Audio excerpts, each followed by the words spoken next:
for the removal from office by way of impeachment of Honorable Kawira Mwangaza'S, the Governor of Meru County.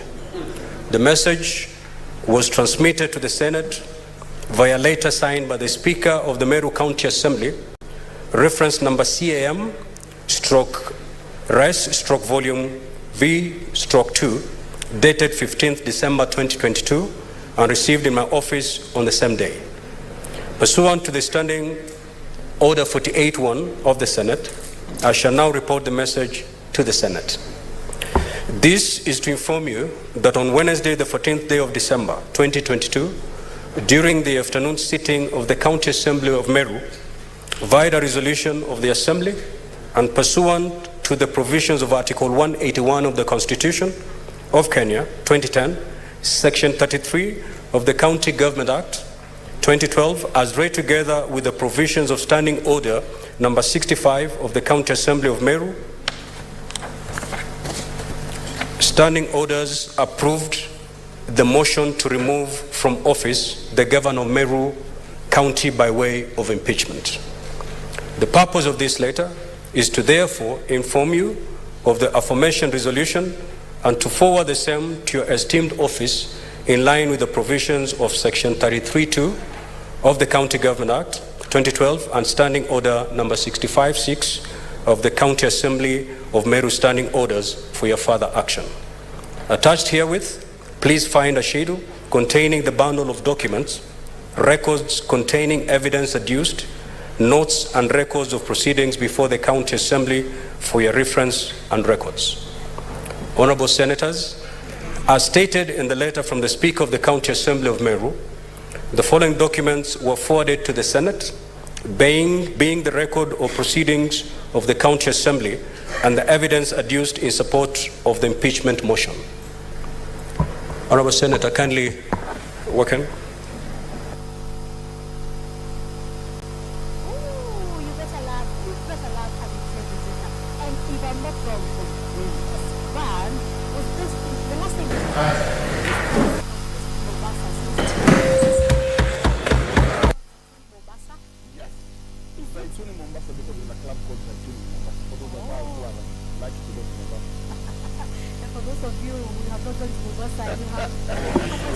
Senator Buru, our prayers were with you, and we thank God you're back.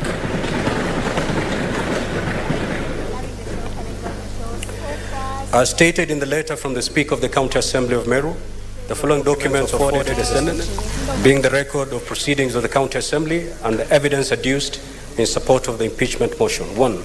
Approved notice of motion for the proposed removal from office of the Governor dated 5th December 2022. 2. Order papers for the County Assembly sittings held on Tuesday 6th December and Wednesday 14th December 2022 respectively. 3. Certified Hansard reports of the Assembly sittings held on Tuesday 6th December and Wednesday 14th December 2022. 4. Copy of certified signatures of County Assembly members in support of the impeachment motion against the Governor of Meru County dated 13th December 2022. 5. Copy of a roll call vote of Wednesday 14th December 2022 on the motion for impeachment of the Governor of Meru County.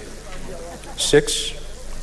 Copy of a communication from the Chair issued during the County Assembly sitting held on Wednesday 14th December 2022. 7. Copy of a letter by Mtuma Gishuru and Associates Advocates, reference number CAM/MCAs/AM/MGA 2022 dated 13th December 2022, addressed to the Speaker of the County Assembly of Meru. 8. Copies of newspaper advertisements of Wednesday 7th December 2022 and copies of invoices for radio advertisement calling for submission of memoranda on the notice of motion for the proposed removal from office of the Governor of Meru County. 9. A flash disk containing 20 video clips evidencing the particulars alleged in the motion, as well as voice advertisement on the public participation on the motion run on Muuga FM. 10. Copy of the report, minutes, and other supporting documents of a public hearing meeting for receipt of memoranda on the proposed removal from office of the Governor of Meru County, held on Tuesday, 13th December 2022. 11. Copies of written memoranda, both in support and against, from different sub-counties and regions submitted to the County Assembly during the public participation exercise on this motion. And lastly, booklet of the third edition of the Meru County Assembly Standing Orders. Honorable Senators, in terms of Article 181 of the Constitution, Section 33, 3A of the County Governments Act, 2012, and Standing Order 81A of the Senate Standing Orders, the Speaker of the Senate is required within 7 days after receiving notice of resolution from the Speaker of a County Assembly to convene a meeting of the Senate to hear charges against the Governor. As I indicated in my earlier communication, the special sitting has been convened to hear charges on the proposed removal from office by impeachment of Honorable Kawira Mwangaza'S, the Governor of Meru County.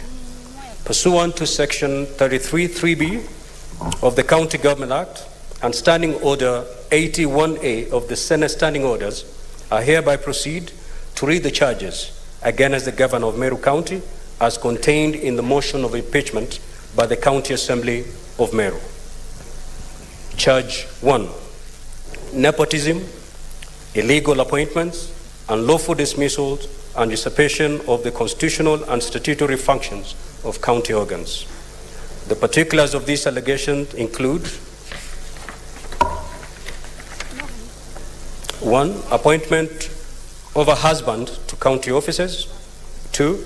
Roadside appointment of county workers at Timau. 3. Roadside appointment of county workers at Nkubu. 4. Roadside appointment of county workers at Kianjai. 5. Establishment of an illegal committee for the Meru municipality. Senators, you may walk in, please.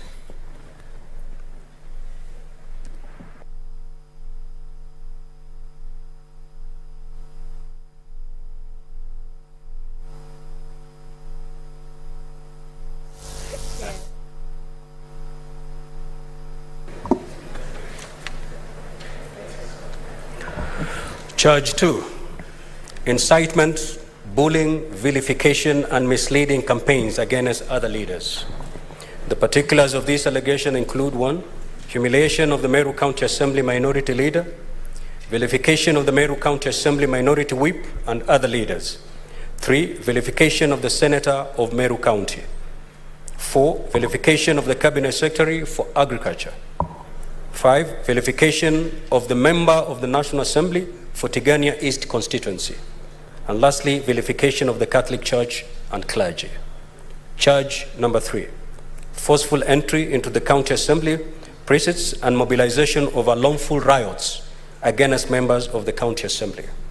The particulars of this allegation are that the Governor, 1. Forcibly entered the precincts of the County Assembly. 2. Falsely accused members of the County Assembly and other elected leaders of cartelism, blackmail, greed, corruption, and intimidation. 3. Organized a violent demonstration against the members of the County Assembly at the Assembly precincts. Number 4. Addressed a riotous crowd at the precincts of the County Assembly. Charge number 4, violation of public finance management laws. The particulars of this allegation are that the Governor, 1. Directed the Meru Teaching and Referral Hospital to spend all revenue at source. 2. Issued purported waivers on fees at the Meru Teaching and Referral Hospital. 3. Directed county officers to participate in advancing the interest of Bait TV, a private media station. Charge number 5, misconduct relating to the nomination of CECs. The particulars of this allegation are that the Governor, 1. Vilified members of the County Assembly for refusing to approve some nominees to the County Executive Committee. 2. Falsely accused members of the County Assembly of shortchanging Kirsty Misheni and other nominees for appointment to the CEC. 3. Illegally instructed Kirsty Misheni to usurp the statutory functions of the Igoji Westwood Retention Enhancement Fund Committee by identifying the persons that would benefit from the county bursary funds.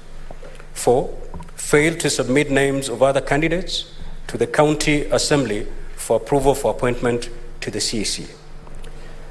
5, reorganize her government to 6 departments and 3 CEC members after the rejection of some nominees instead of submitting names of other candidates to the county assembly for approval. 6, swore to appoint to her government and actively work with losers of the 2022 county elections instead of duly elected MCAs to stir wrangles within the assembly. Honorable Senators, in terms of the way forward, following the reading of the charges against the governor, Standing Order 81B of the Senate Standing Orders, as read together with Section 33(3)B of the County Government Act, give the Senate 2 options on how to proceed with this matter. The Senate may, A, by resolution, appoint a special committee comprising 11 of its members to investigate the matter, or B, investigate the matter in plenary. As listed at order number 6 in today's order paper, the Senate Majority Leader will shortly give notice of motion for the establishment of a special committee, and the motion thereon is listed at order number 8. Should this motion be carried, the special committee will be required under Section 33(4) of the County Government Act and Standing Order 82 of the Senate to investigate the matter and to report to the Senate on whether it finds the particulars of allegations against the governor to have been substantiated. In the event that the motion for the establishment of the special committee does not pass, the fallback position is that the Senate shall proceed to investigate and conduct the matter in plenary. In this event, I will appoint the dates on which Senate will sit in plenary to hear and determine the charges against the governor. Honorable Senators, it is noteworthy, and I wish to emphasize to all honorable Senators, that when we come to the debate on the motion for establishment of a special committee, debate on the motion shall be limited to the substance of the motion, principally whether or not to establish the special committee. It will not be a debate on the substance of the impeachment or its merits, propriety, prudence, or even the constitutionality or legality of the process that have preceded the submission of this matter to the Senate. It is therefore not permissible to deviate to any matters other than the motion before the Senate. I also wish to inform honorable Senators to desist from publicly commenting on the merits or demerits of the impeachment motion before the Senate. Doing so will amount to anticipation of debate, which is an infringement of Standing Order 99. Therefore, it shall be out of order within the meaning of Standing Order 122 for any senator to make comments, whether written or spoken, in relation to the conduct of the governor or the impeachment process, which is outside the confines of the impeachment proceedings, as such comments may prejudice the just outcome of the process. Honorable Senators, this is the first impeachment hearing in the 13th Parliament. Such a hearing is one of the most crucial oversight tools and singular roles of the Senate.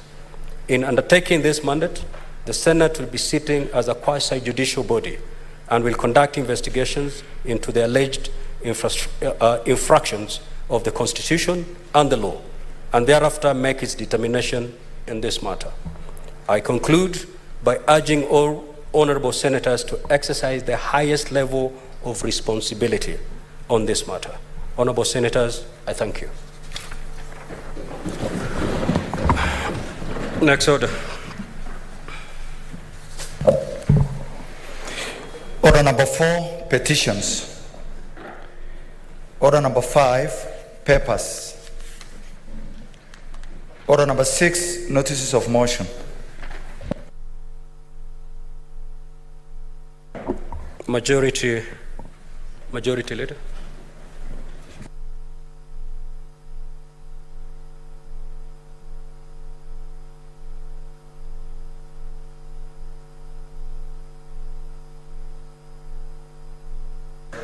Thank you, Mr. Speaker. I rise to give notice of the following motion. The establishment of a select committee to investigate and report the proposed removal from office by impeachment of Honorable Kawira Mwangaza'S, the Governor of Meru County.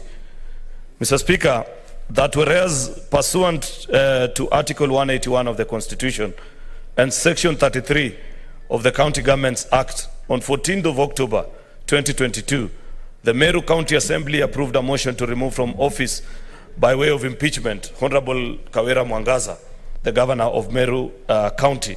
And further whereas by a letter reference number CAM RESVOL.V/2 dated 15th of December 2022, received in the office of the Speaker of the Senate on Thursday 15th December 2022, the Speaker of the Meru County Assembly informed the Speaker of the Senate of the removal of the motion by the County Assembly and further forwarded to the Speaker of the Senate documents in evidence of the proceedings of the Assembly.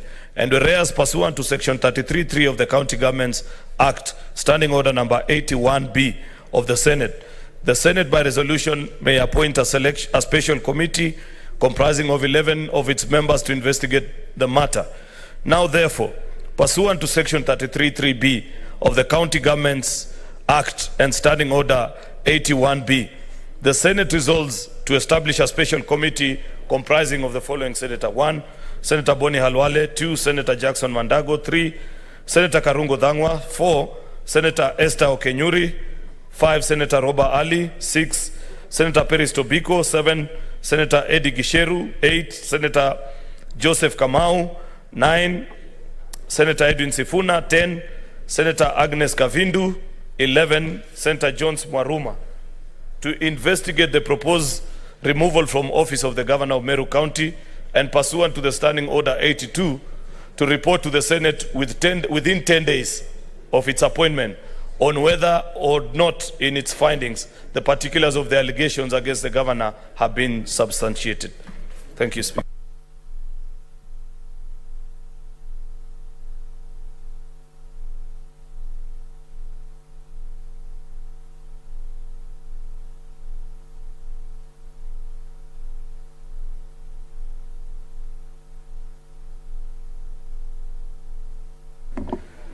Next order, Clerk.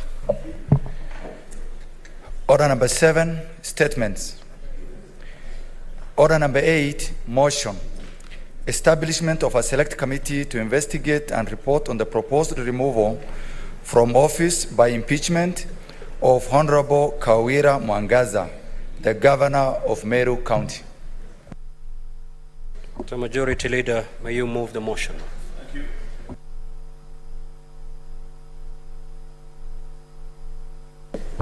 Thank you, Mr. Speaker. Mr. Speaker, I beg to move the motion on the establishment of a select committee to investigate and report on the proposed removal from office by impeachment of Honorable Kawira Mwangaza'S, the Governor of Meru County. That whereas pursuant to Article 181 of the Constitution and Section 33 of the County Governments Act, on the 14th of December 2022, the Meru County Assembly approved a motion to remove from office by impeachment Honorable Kawira Mwangaza'S, the Governor of Meru County.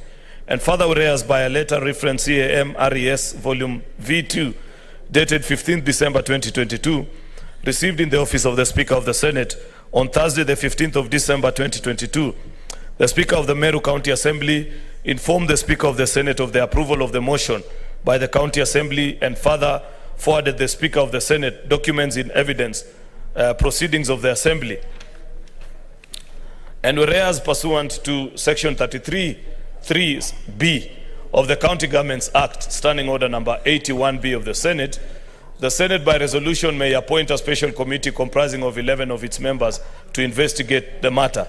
Now therefore, pursuant to Section 33(3)B of the County Governments Act, Standing Order number 81B, the Senate resolves to establish a special committee comprising of the following senators: Boni Halwale, Senator Jackson Mandago, Senator Karungo Dhangwa, Senator Esther Okenyuri, Senator Roba Ali, Senator Peris Tobiko, Senator Eddie Okech, Senator Joseph Kamau, Senator Edwin Sifuna, Senator Agnes Kavindu, Senator Jones Maruma, to investigate the proposed removal from office of the Governor of Meru County and pursuant to Standing Order number 82, to report to the Senate within 10 days of its appointment on whether or not its findings to the particulars of the allegations against the Governor have been substantiated. Mr. Speaker, this is a very important exercise.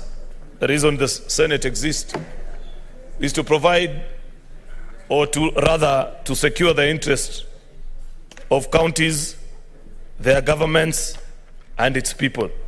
This is one such time, Mr. Speaker, that you are being recalled as a House because there's a matter that has been brought before us by the people of Meru through their elected representatives, that's members of a county assembly.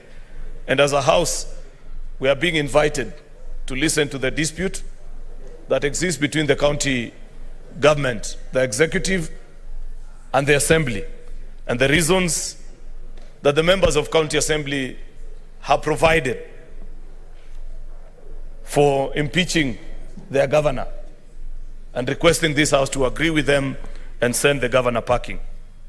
We have two ways, Mr. Speaker, that we can reach an agreement or establish, because this House, as you have given in your communication, Mr. Speaker, now ceases being just a House of Parliament, but also takes up an extra duty of being a quasi-judicial gathering, where members of this House will listen and peruse through the evidence that is adduced before them, or by way of plenary, or by way of a special committee, such as what is being proposed before us, Mr. Speaker, and guide the entire House.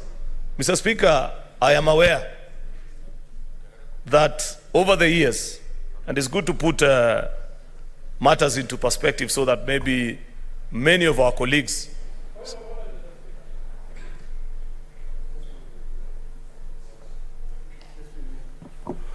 What is your point of order, Senator Omtata? Yeah, my point of order is anchored on Article 181 of the Constitution, and I'm afraid we are just about to violate the Constitution of Kenya the way previous houses have been violating the Constitution of Kenya. Impeachment proceedings under the Constitution of Kenya is a preserve for the presidency. If you look at it, and even when you look at the impeachment of the president under Article 144 on grounds of medical grounds, and look at 145, it's not 145 that provides for impeachment. If you look at 181, clause 1D, how would you impeach a governor on the basis of physical or mental incapacity? So I think that Section 33 of the County Governments Act is an affront on the Constitution of Kenya. What was anticipated, and the Constitution cleverly uses the words removal and the words impeachment. And removal of the president is the only one where they qualify by saying by impeachment. All other removals, Mr. Speaker, sir, are through processes that include the tribunals. Just the other day, we saw the National Assembly consider a motion to remove commissioners of IBC. They went and there's a tribunal that has been formed. It's a full trial. It cannot, there's no provision in the Constitution of Kenya for putting a governor of any county of Kenya through a political trial. We should not violate the Constitution again. Article 33 needs to be looked at and expunged. Senator Omtata, you may be raising your points of order not at the appropriate time. I'm guided, Your Honor. Yes. You'll guide me when to raise them, please. If you read at the fourth,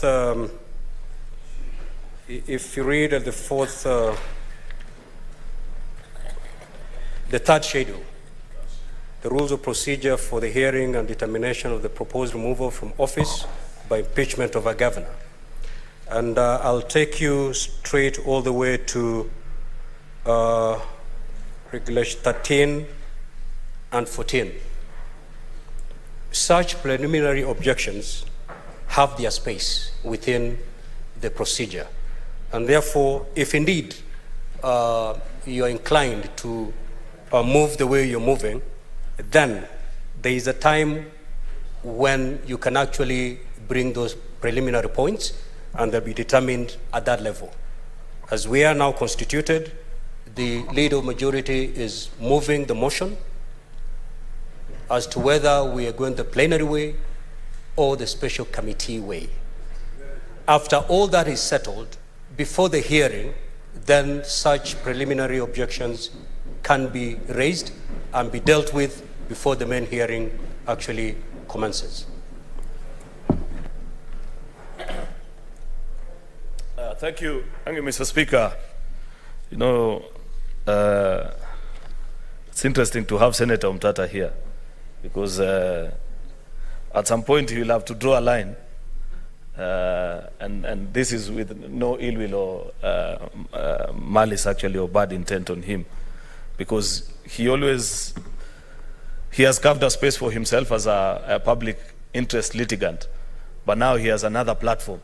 You know, back then he didn't have a platform that he could perhaps raise some of these issues, but now you have a premium platform as a member of parliament. So somebody may say you have a double chance in life, that you can raise in court and on the floor of the House. I don't think many Kenyans have such privilege as you have, which is a good thing anyway, yeah, if you look at it that way. So, Mr. Speaker, I was mentioning that this House has handled impeachments of governors many times. This is not the first time. I think by my count this should be the 11th or 12th. I'm yet to get the right numbers. In the first Senate, the 11th Parliament, Mr. Speaker, we handled 6 impeachments. 5 of them were by committee. Only 1 was by plenary. Actually, that of the late governor of Nyeri, then Honorable Nderitu Gachagua. But all the other 5 impeachment motions or proceedings that were brought to this House were handled actually by way of committee. The impeachment of Governor Martin Nyaga Wambora, both 1 and 2, for which our good colleague who's here, and that's part of the reason why we are proposing him to be part and parcel of a committee. Senator Boni Alwale was actually chair of both committees, so comes with historical experience. Of course, the impeachment proceedings against my governor then, Professor Chepkwony, was handled by committee.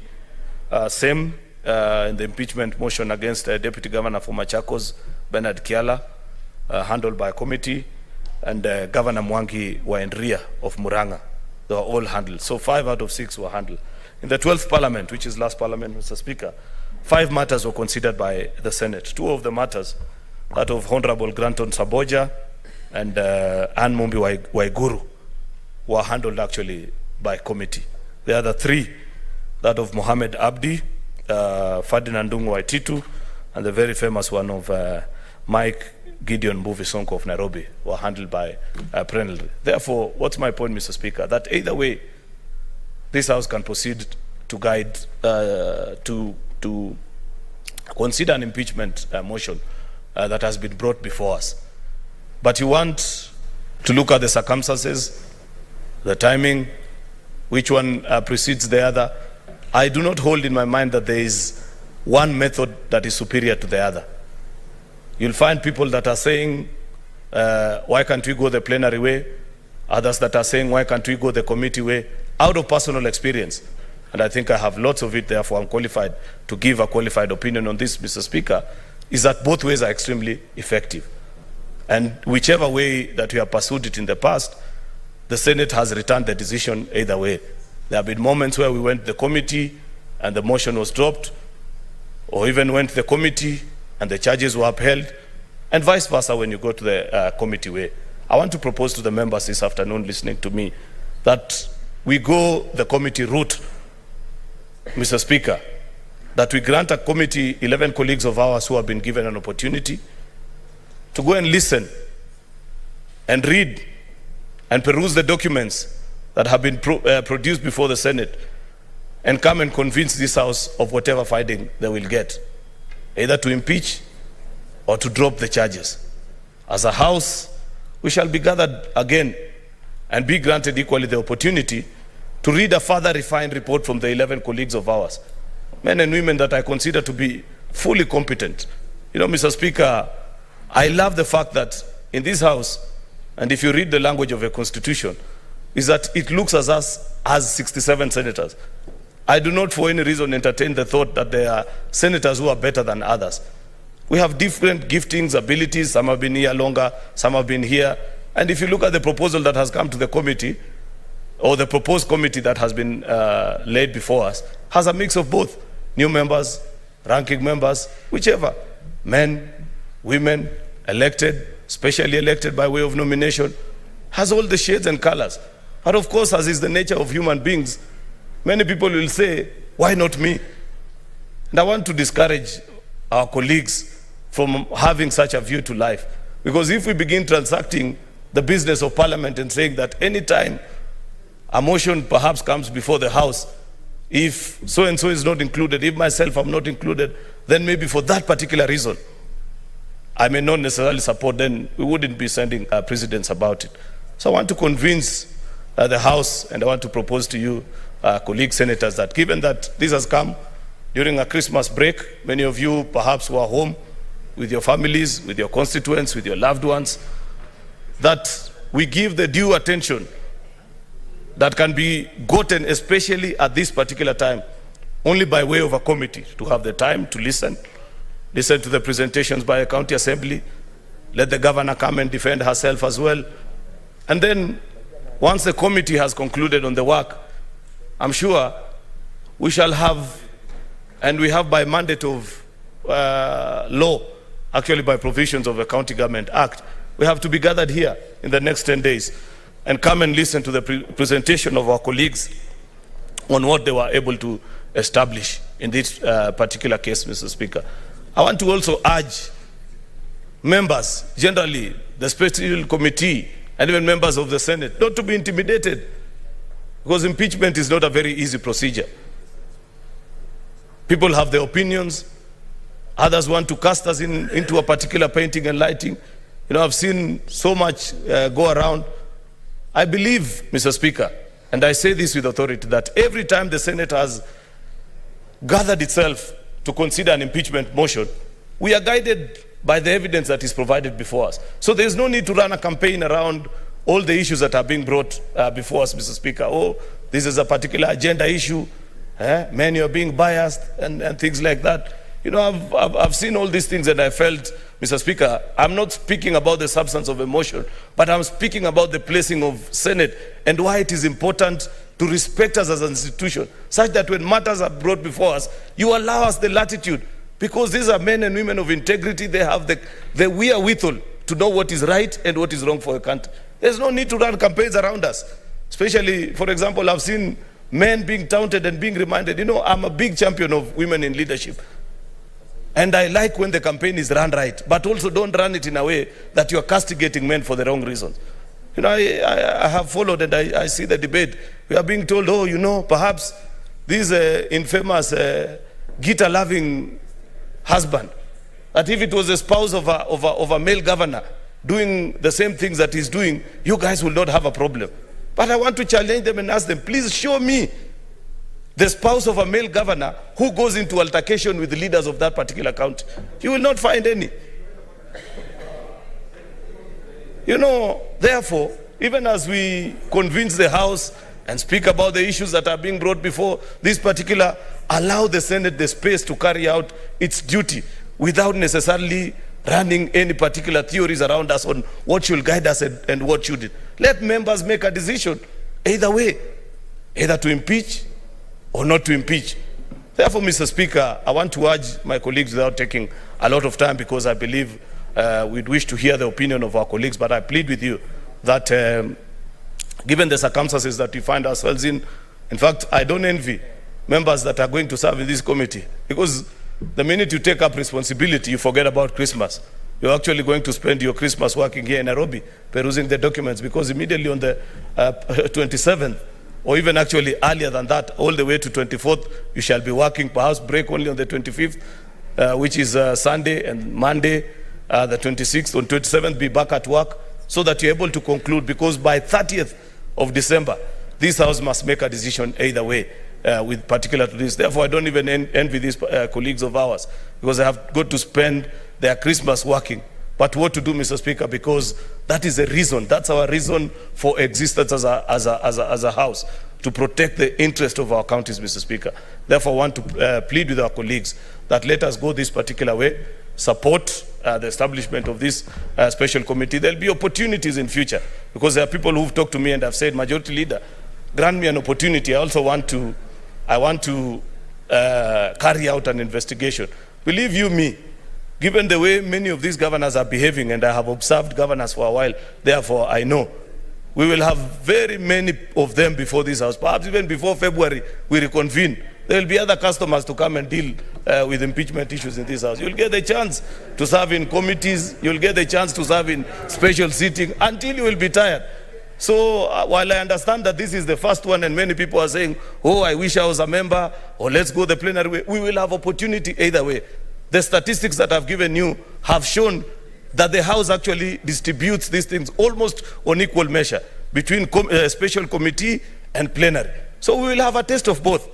I want to request you, I undertake this as your Majority Leader, that if today we have actually, we go the special committee way, and I plead with you that we go that way, then the next one, we will handle it by way of plenary. Like that, until we have a taste of all these things. It's our duty, and we will be convinced. Therefore, Mr. Speaker, without many remarks, I beg to move and request Leader of Minority Senators, retired Justice Stewart Mazayo, to second this motion. Thank you, Mr. Speaker.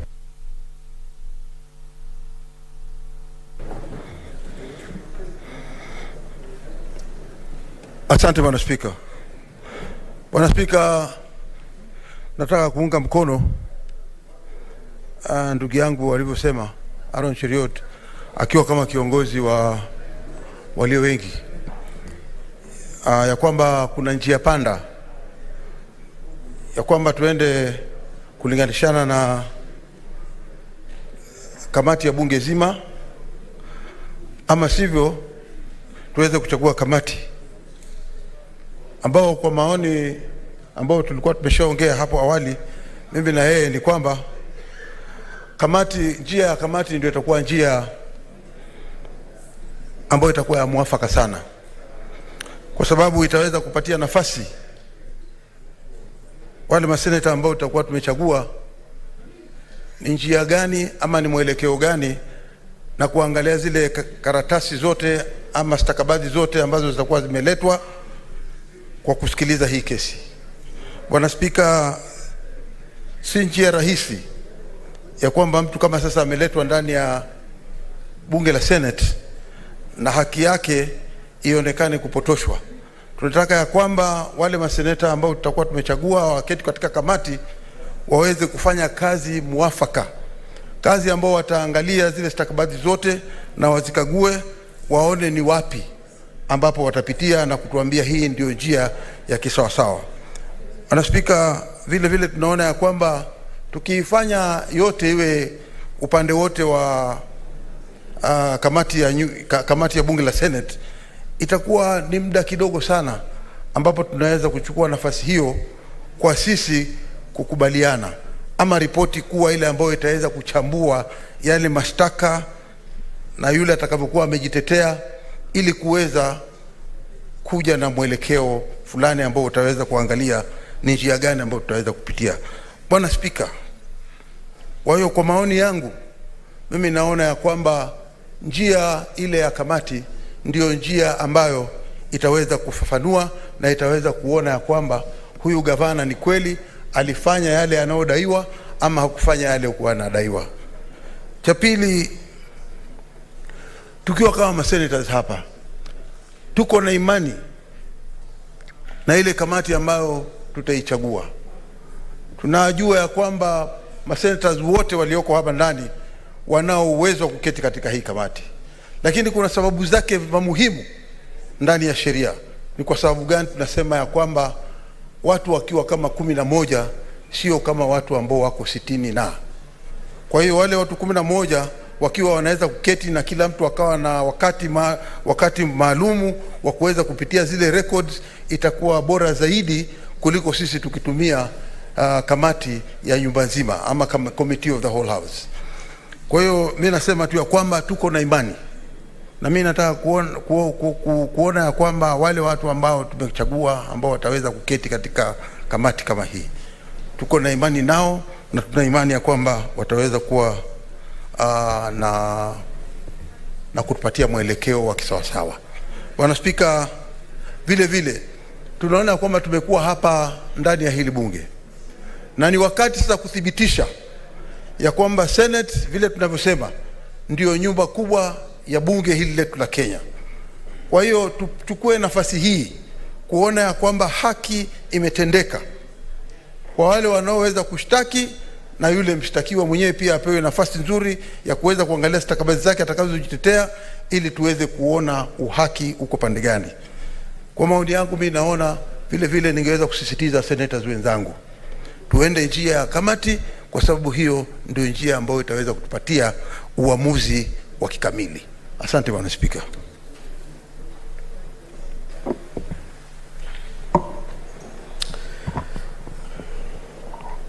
Honorable Senators, I now wish to propose the question, which is that whereas pursuant to Article 181 of the Constitution and Section 33 of the County Governments Act, on 14th December 2022, the Meru County Assembly approved a motion to remove from office by impeachment Honorable Kawira Mwangaza'S, the Governor of Meru County. And further, whereas by a letter reference number CAM/Res/Volume V/2, dated 15th December 2022, received in the office of the Speaker of the Senate on Thursday, 15th December 2022, the Speaker of the Meru County Assembly informed the Speaker of the Senate of the approval of the motion by the County Assembly, and further forwarded to the Speaker of the Senate documents in evidence of the proceedings of the Assembly. And whereas pursuant to Section 33(3)(b) of the County Governments Act and Standing Order 81(b) of the Senate by resolution may appoint a special committee comprising 11 of its members to investigate the matter. Now therefore, pursuant to Section 33(3)(b) of the County Governments Act and Standing Order 81(b), the Senate resolved to establish a special committee comprising of the following senators: 1. Senator Dr. Boni Khalwale; 2. Senator Jackson Mandago; 3. Senator Karungo Thagwa; 4. Senator Esther Okenyuri; 5. Senator Roba Ali Ibrahim; 6. Senator Peris Tobiko; 7. Senator Eddie Gisheru Okech; 8. Senator Joseph Kithuku Kamau; 9. Senator Edwin Sifuna; 10. Senator Agnes Kavindu Muthama; and lastly, Senator Jones Mwaruma, to investigate the proposed removal from office of the Governor of Meru County, and pursuant to Standing Order 82, to report to the Senate within 10 days of its appointment on whether or not it finds the particulars of the allegations against the Governor to have been substantiated.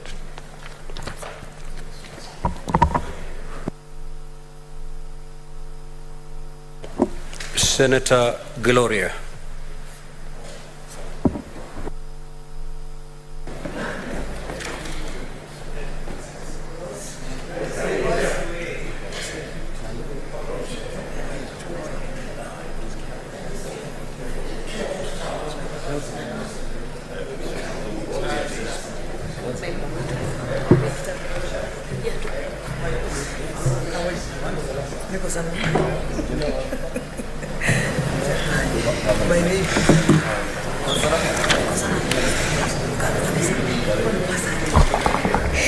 Thank you, Mr. Speaker. I rise to oppose this motion simply because the matter that is at hand has got many dynamics. And having a look at the committee that has been put together, I don't think that the dynamics will be met with that committee. First of all,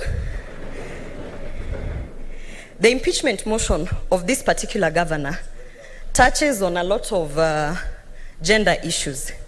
And when you look at the committee, a committee of 11 people who are going to actually impeach or not impeach a woman governor, we only have 3 women. So even if we are pushing for the 2/3 gender rule, because of the fact that the issues that are being raised on this particular debate are gender sensitive, I think it was a bit unfair that that committee did not actually put into perspective that perhaps they should have had more women into that committee. Another reason that I do not support the motion is that the matters that have been raised in the public domain, this particular governor has actually already been persecuted by the public. The issues have been discussed in public, everything has been put out in public, and in order for us as a Senate that actually understands the sensitivity of the matter, we then must actually provide a platform where we must publicly execute and debate matters and be able, as a Senate, to say that we have given a fair hearing and a fair platform. Another thing is that the divergent views that are actually brought to the House by the plenary way of impeachment will not be exercised under the committee. And I feel as though perhaps the reason I am not supporting this motion is that even when you read the order paper, it says that the Senate has resolved. For us, we were coming hoping that we are going to perhaps have a kamkunji before this, or perhaps have some sort of collaboration. Mr. Speaker, nothing of the sort has been done. Nobody has actually, and I hate to be in this position because I support my party, but I'm also a woman, and I'm pushing for the 2/3 gender rule, and I'm pushing that out of the very few, a handful of the governors that have gotten elected, I know if there is a case for impeachment, it should have fair hearing. When you look at the committee, Mr. Speaker, you have 2 former governors sitting in the committee. This is an issue about impeaching a governor. And then you have 2 former governors sitting in that committee. I have to raise my eyebrow and ask myself, is it going to be fair hearing?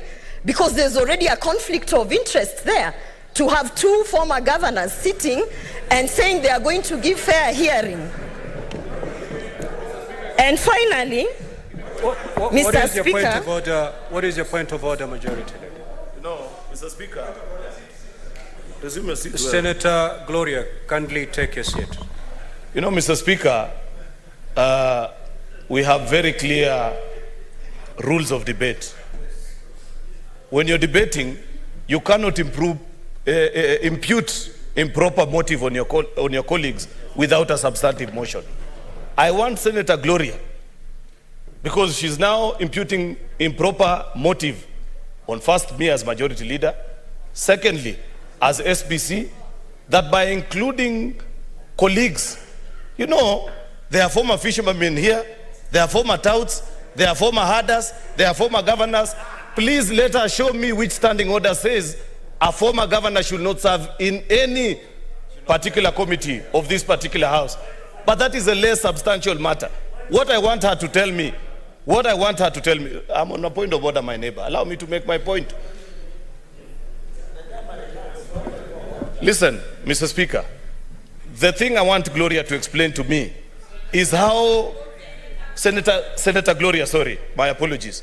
The thing I want Senator Gloria to explain, Mr. Speaker, because otherwise she will be imputing improper motive on me, is how, by having these two senators, because she has picked on 2 particular senators in this particular committee, points that there is a general direction in which how this committee is supposed to conduct its work. Mr. Speaker, until that is properly explained to me, then it will have been left on the Hansard of this house that at one particular time when I moved a motion already with a predetermined position. I do not take that kindly, Mr. Speaker. Senator Gloria. Indeed, to that extent, To that extent, you are out of order and you may proceed to abandon that line of argument or contribution. Mr. Speaker, I retract my comment that two governors will be, former governors will be sitting in the proposed committee. I retract the comment, although the two former governors will be sitting. Mr. Speaker, I also want to say that... What is your point of order, Senator Wambua? Senator Gloria, please take a seat. Thank you, Mr. Speaker. Mr. Speaker, I really hate to disrupt the flow of our thoughts. But Mr. Speaker, she has raised an issue, and because this is a House of Record, and every senator is responsible for the accuracy of the statements that they make on the floor. For clarity, Mr. Speaker, both the plenary way and the committee way are public engagements.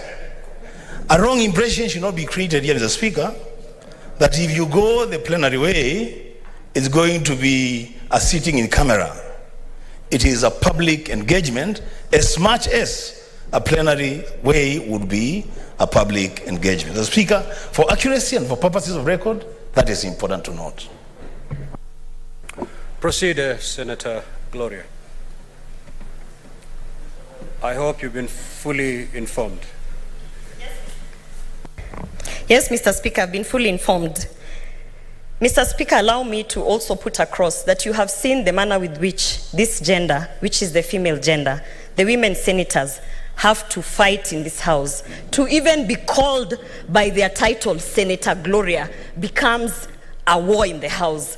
And this is my concern, Mr. Speaker, because when you are actually putting together a committee that is going to consider an issue of impeachment on the basis of gender-sensitive matters that have been brought. And, Mr. Speaker, allow me, because I think you must protect me from the House. As I said, we need protection, Mr. Speaker. I would like to just execute my case, Mr. Speaker. What is the point of order, Senator Sifuna? Mr. Speaker, I listened to you very carefully when you read the charges against the governor. I do not recall any accusation against her based on her gender. I would want to understand where Senator Gloria is getting this impression that somehow the question of the impeachment of the governor of Meru has anything to do with her gender. I think, Mr. Speaker, perhaps for her benefit, you could repeat the charges against her, because I did not hear anything touching on her gender when you read the charges, Mr. Speaker. I thank you. Senator Gloria, I know how passionate you are on gender issues, but please do not bring it up when it's not. Mr. Speaker, I have said... Senator Gloria, can you proceed and Mr. conclude Speaker, I have said that the matters that are arising in this case are gender sensitive. Gender sensitive. And Mr. Speaker, I honestly would like to invite the House to come for capacity building when it comes to gender mainstreaming. When I say gender sensitive, it means that the issues might appear black and white to the male senators, while in perspective and in a court of law and in an investigative institution or a committee, you can already see that there are senators who might not be able to catch the gender sensitivity of the matter. So my issue is, if indeed we are pushing to go the committee way, which I do not support, because I think that it already disadvantages the subject matter who has already been publicly persecuted by the other gender. And I think we should really try to ask ourselves, we only have 5 elected governors. And out of these elected governors who are women, we are actually putting together an 11-member committee that is constituted of only 3 senators. Can we at least then get a 50-50 of that committee? And if not, can we at least find a way to ensure that the gender-sensitive matters that keep reappearing on this impeachment, because, Mr. Speaker, I know I'm guided, I'm not supposed to talk on the issues, but there are gender-sensitive matters, including the issue of the office of the first husband. That is a gender-sensitive matter. And we have to have a committee which we, as other senators, actually believe and trust that they will execute these matters with that awareness of the gender sensitivity, because we know that it is a fact that it is the first time we're even experiencing the office of a first husband in this public nature, and most of the issues that are being brought up are actually attached to the gender matter. So, Mr. Speaker, I would like to say this.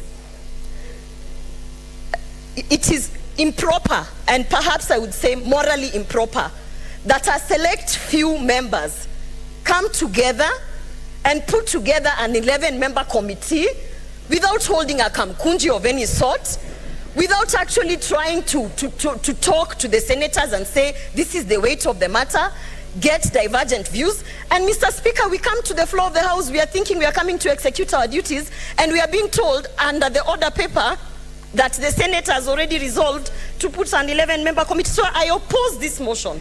And I want to urge my fellow women senators, because there's a saying that says, first they come for the Jews, and then they come for who. By the time they come for you, there's no one to fight for you. So I want to urge, including those senators who are women, who have been the 3 senators who have been put in the committee. This is a matter that is bigger than you, and I want to ask you people to come together to ensure that Governor Kawira has got a fair and equal platform where we can actually listen and be able to execute our duties as senators of this House. Thank you, Mr. Speaker. Senator Ledama.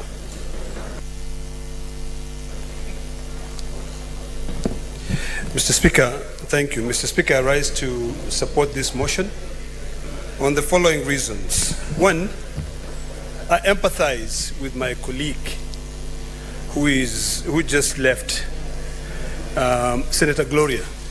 And Senator Gloria, let me go on record as a person who respects women, because all my life I've worked so hard to respect women.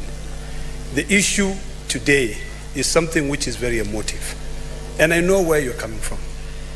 But what the Speaker has proposed is for us to consider whether we go the committee way or we go the plenary way.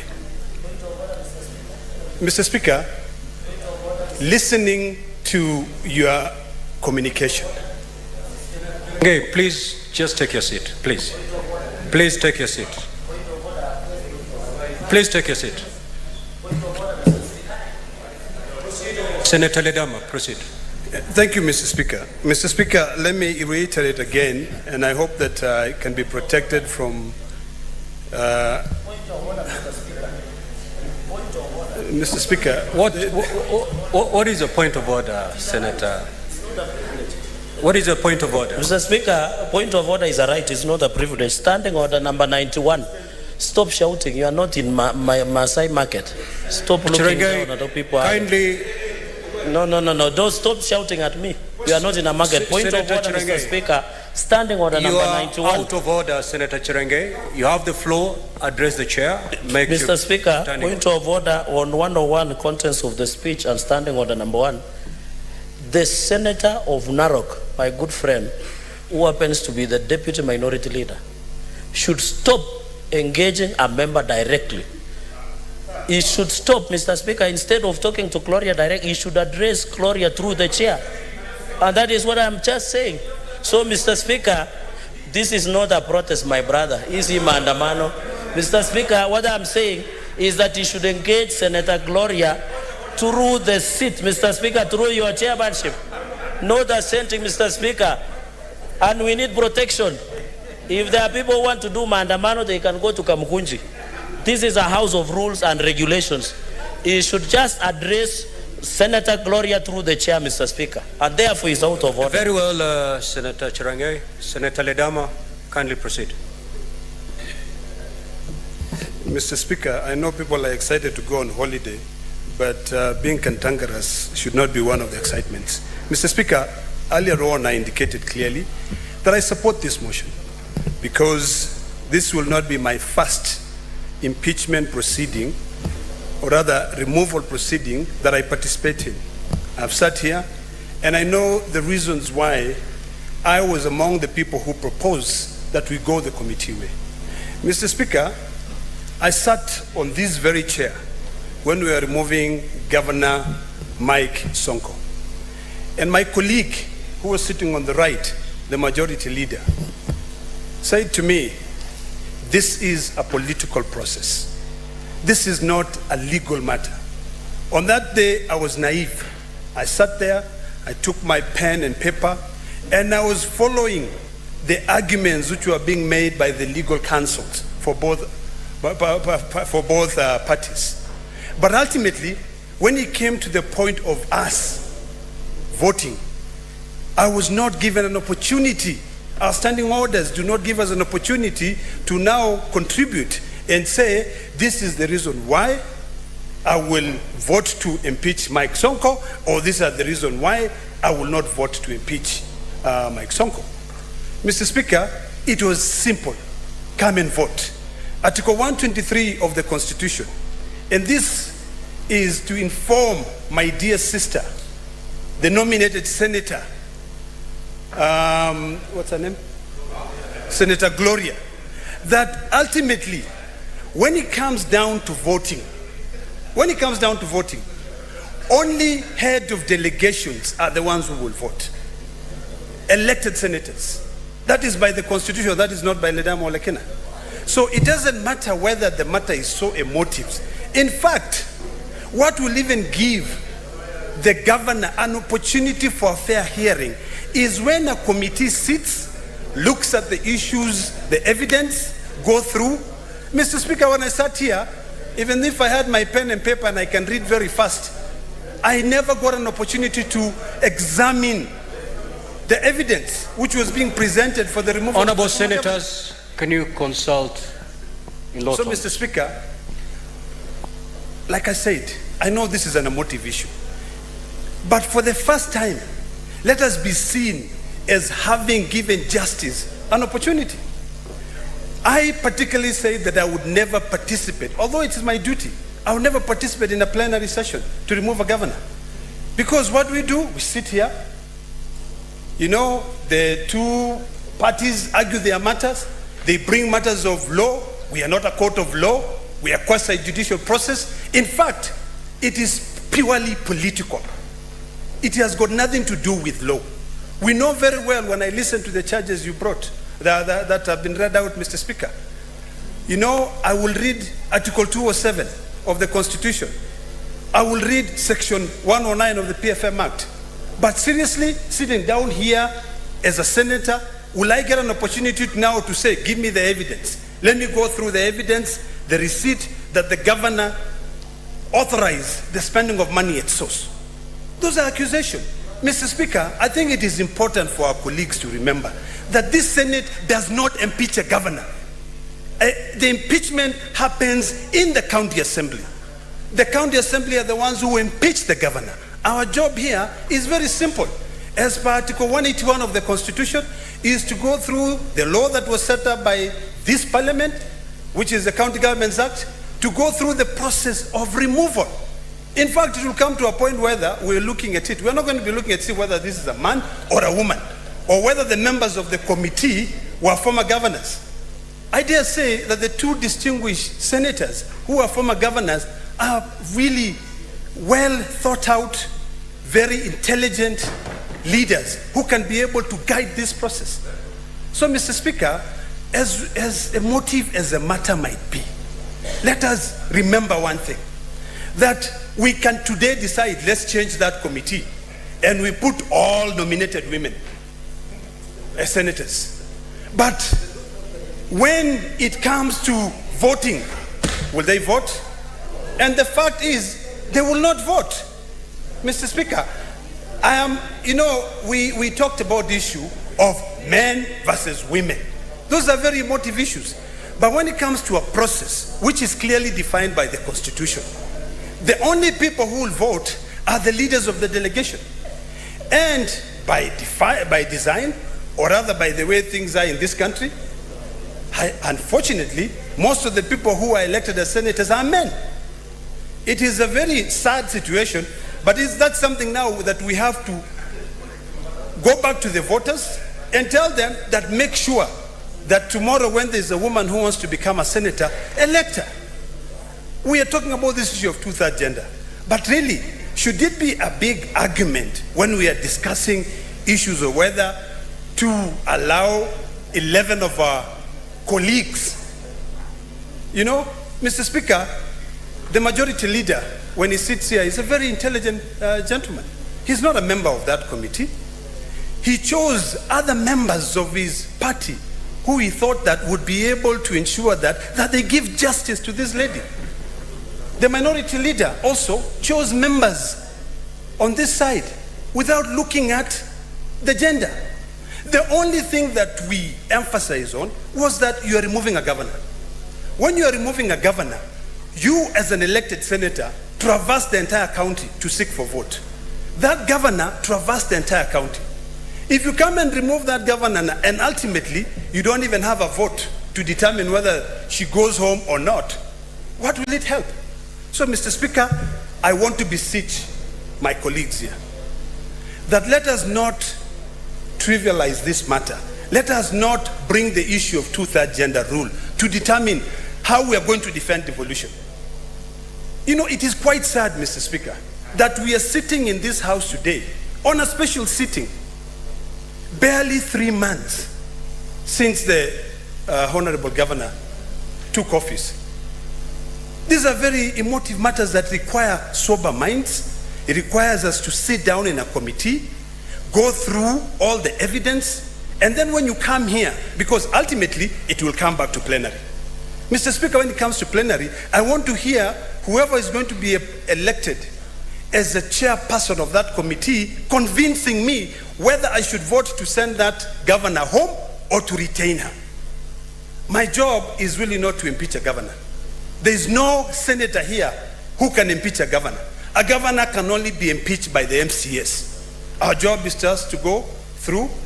We actually will be working as if we are, what do you call it? Huh? You know, there's a word, they use it a lot in America. As a jury. So our job is like as a jury. So we'll be sitting there and saying, did they follow the law? One. Okay, if they presented evidence that the governor spent the money at source, is it true? And then we leave the matters of the court to be dealt by the court. So in conclusion, Mr. Speaker, I would like to beseech this House to support the committee way. Let us give the men and women who are put in that committee an opportunity to be able to go through the evidence, investigate the matter. Let's listen to the content of the motion is to investigate and determine whether or not the assembly followed the law. Mr. Speaker, finally, as I sit down, there are issues of preliminary orders that will come. You know, POs or preliminary objections. This House sitting in plenary will not give that governor an opportunity for the lawyers to argue as to why we should not proceed with this matter. But when we sit in a committee and you are brought in a PO from a high court of Kenya, you will get an opportunity to go through it. We have a very able secretariat who will be able to tell us, okay, we have matters either sub judice, this matter will become sub judice, or we are barred by the court. So let's stop this political process. And by then, the matter ends there. Mr. Speaker, we had a case of Taita Taveta. When it was brought before this House, we chose the committee way. When we chose the committee way, when they went, the first order of business was to seek whether there is a court order. When they saw that there was a court order, that matter rested there. So there's no one who will be prejudiced by us going through the committee. So, Mr. Speaker, I plead with my colleagues. Let us go through the committee way. We give these distinguished senators an opportunity to be able to investigate and save devolution. Mr. Speaker, I thank you. Senator Mwangaza'S. I want to thank you, Mr. Speaker, for giving me this opportunity to also share my thoughts. Mr. Speaker, President Woodrow Wilson, the 28th President of the United States, was quoted as saying, when Congress is in plenary, Congress is in exhibition. When Congress is in committee, Congress is at work. Mr. Speaker, let us put aside politics. Let us look at what is before us. What is before us is for us to determine, Mr. Speaker, whether we shall uphold the will of the people of Meru as opposed to the will of 68 members of County Assembly of Meru. Mr. Speaker, I want to ask my colleagues, none of us here is an expert on everything. No senator, Mr. Speaker, is an expert on everything. That is why, Mr. Speaker, we recede to committees so that we can have the benefit of expertise of people who know this stuff. Mr. Speaker, there are audit queries amongst the charges that you have read. Some are lawyers here, some are social scientists, some are engineers, some are traders. You cannot claim to be able to be so knowledgeable that here you are a lawyer, here you are an audit person, and you prosecute the matter in the manner and the depth at which it is required, Mr. Speaker. So I want to urge my fellow colleagues that if we have trust in the capacities of our fellow senators, let us give them that opportunity. And I wanted to ask my sister, Gloria, Senator Gloria, Honorable Senator Gloria, Distinguished Honorable Senator Gloria, Her Highness, did you say? Mr. Speaker, I wanted to request her to think about this, The issue of whether the governors who are being selected to sit in that committee, former governors, balances. You can have one way of looking at it, you can have the other way of looking at it. The other way, Mr. Speaker, is that these governors have lived through these experiences, live experience, Mr. Speaker. And Mr. Speaker, they will be of great use. They will be able to help the committee. What is your point of order, Senator Gloria? I thought you've been decorated. Mr. Speaker, I was at the floor of the House executing my point, and I was reprimanded for mentioning that 2 former governors will be sitting in that committee. Mr. Speaker, the same has been done by a male senator, and it is okay with the House. These are the things that I'm talking about. You should retract your statement referencing any former governor sitting in any committee with regards to the impeachment. That is what we are talking about, gender sensitivity. Senator Gloria, I think Senator Mwangaza'S was trying to look at the wealth of experience each of these proposed names bring to the committee.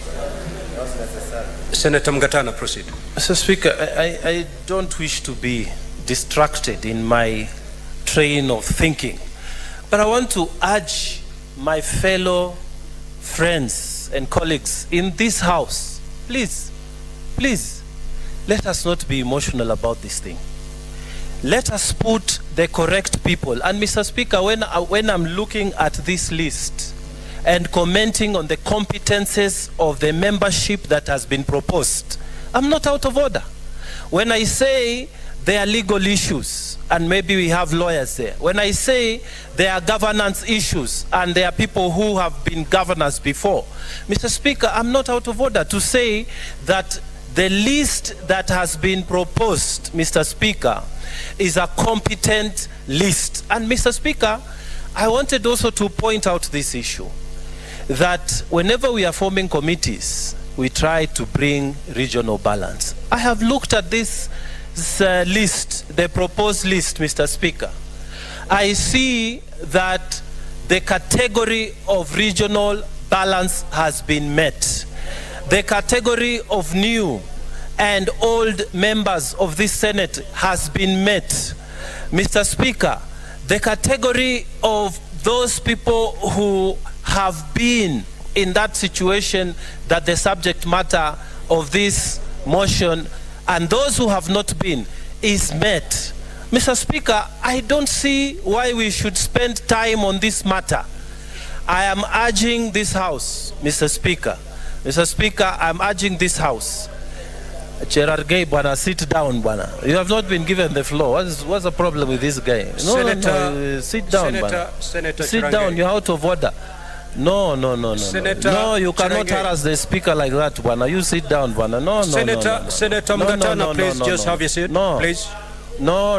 You can't harass the speaker. Senator Mwangaza'S, yes. Kindly have your seat. Thank you. Senator Cherargei, kindly go through your standing orders. You cannot come to the chair through combative ways. You cannot. You can only raise a point of order if the chair allows. And kindly, Senator Cherargei, kindly proceed, Senator Mwangaza'S. Yes, Mr. Speaker, I was saying that the category of balancing the membership in terms of regional balance, Mr. Speaker, has been reached. Mr. Speaker, I want to urge this House.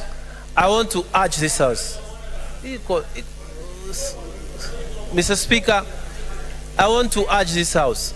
Senator Mwangaza'S, have a seat. Senator Cherargei, I want to refer you to Standing Order 121. 2.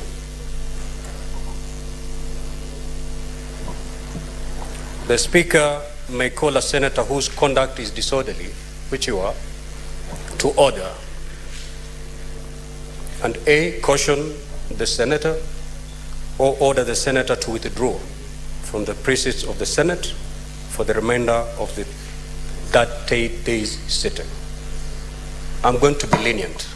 I'm going to caution you, but you still proceed to take part in today's proceedings. Kindly, Senator Mwangaza'S, proceed. Thank you, Mr. Speaker. Point of order, Senator Onyonka. Mr. Speaker, I would like to first thank you, Mr. Speaker, for looking this way. Mr. Speaker, if you listen to the argument that Honorable Mwangaza'S is making, he's actually giving a legitimization and an expression as to why he thinks we need to go and hold this exercise in committee. Already the presentation that has been made by none other than the majority leader, he said both options are on the table.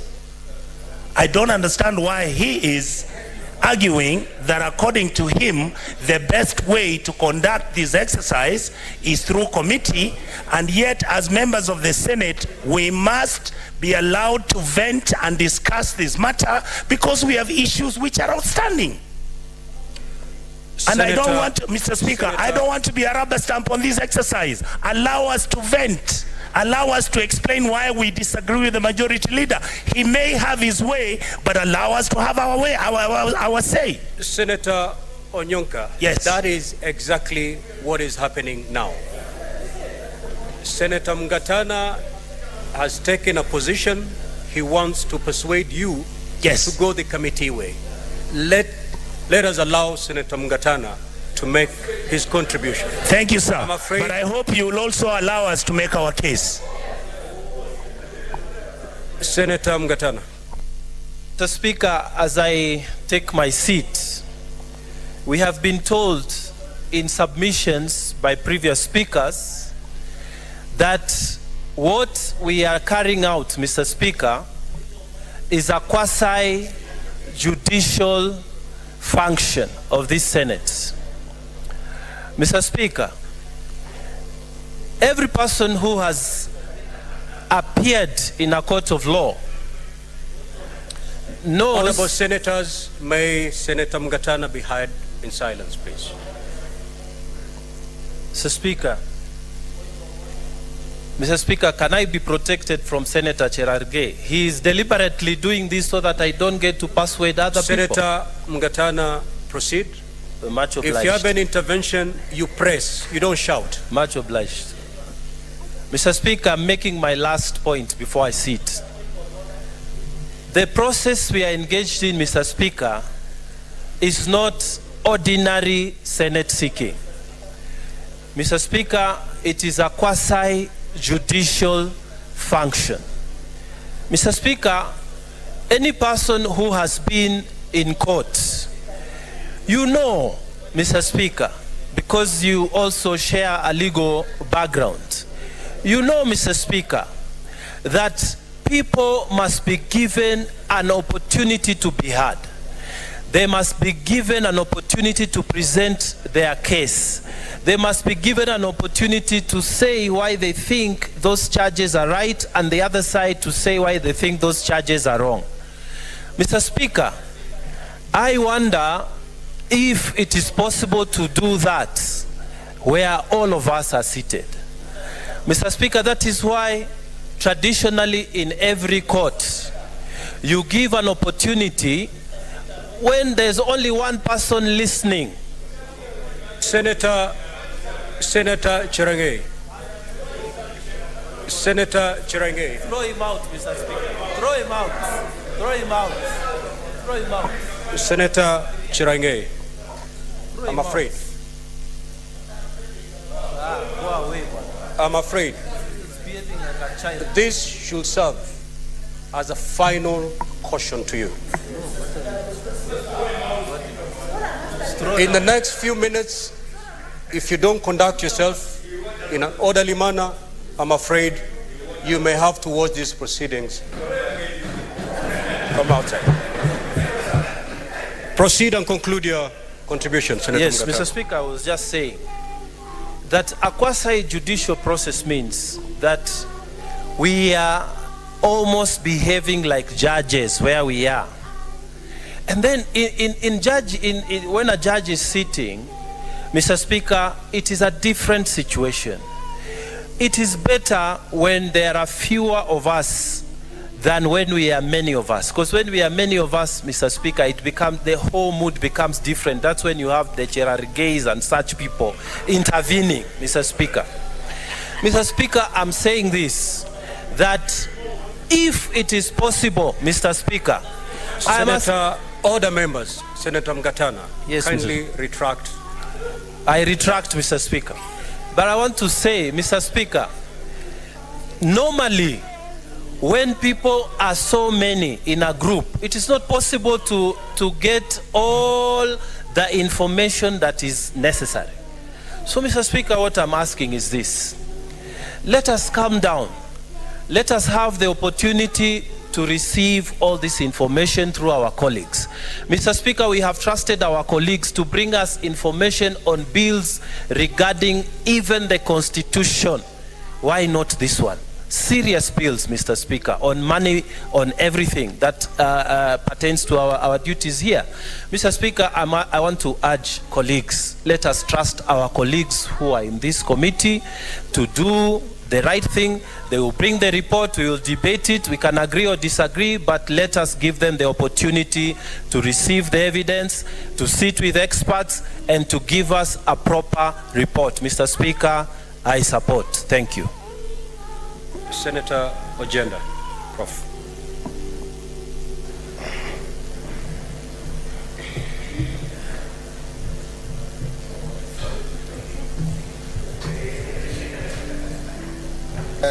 Thank you, Mr. Speaker, sir.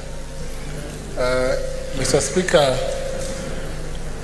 under Standing Order 81B1, this House may sit by way of a committee, a special committee, to determine a petition of the nature brought before this House for the removal of the governor of Meru County. Mr. Speaker, under Standing Order 81B2, this House may proceed by way of plenary. And the leader of majority this afternoon has been very particular, Mr. Speaker, because the charges that have been brought under the provisions of Article 181, and I think my Senator Omtata got it wrong, under Section 30. What is your point of order, Senator Meru?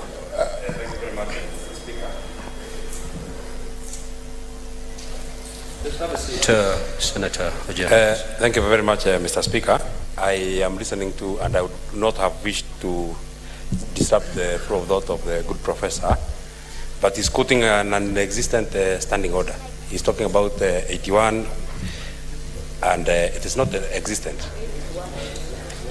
81 is the right to be heard. Okay, all right. Thank you, Speaker. It's 08. Proceed, Prof. Just proceed. I know my standing proceed, order. Professor, Yes, proceed. I know you know your standing order. Just proceed.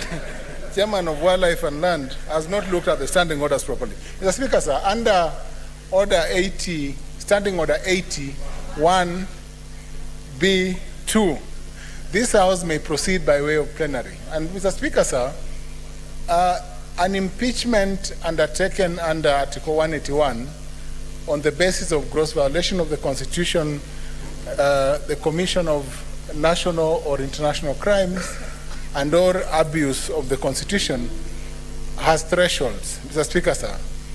And I am happy, Mr. Speaker, sir, that I am not in any committee or in this special committee because I've defended one impeachment successfully, the latest impeachment of Governor Abdullahi. We defended him successfully in court, and the proceedings of this House were thrown out. I'm also lucky because I've proceeded before.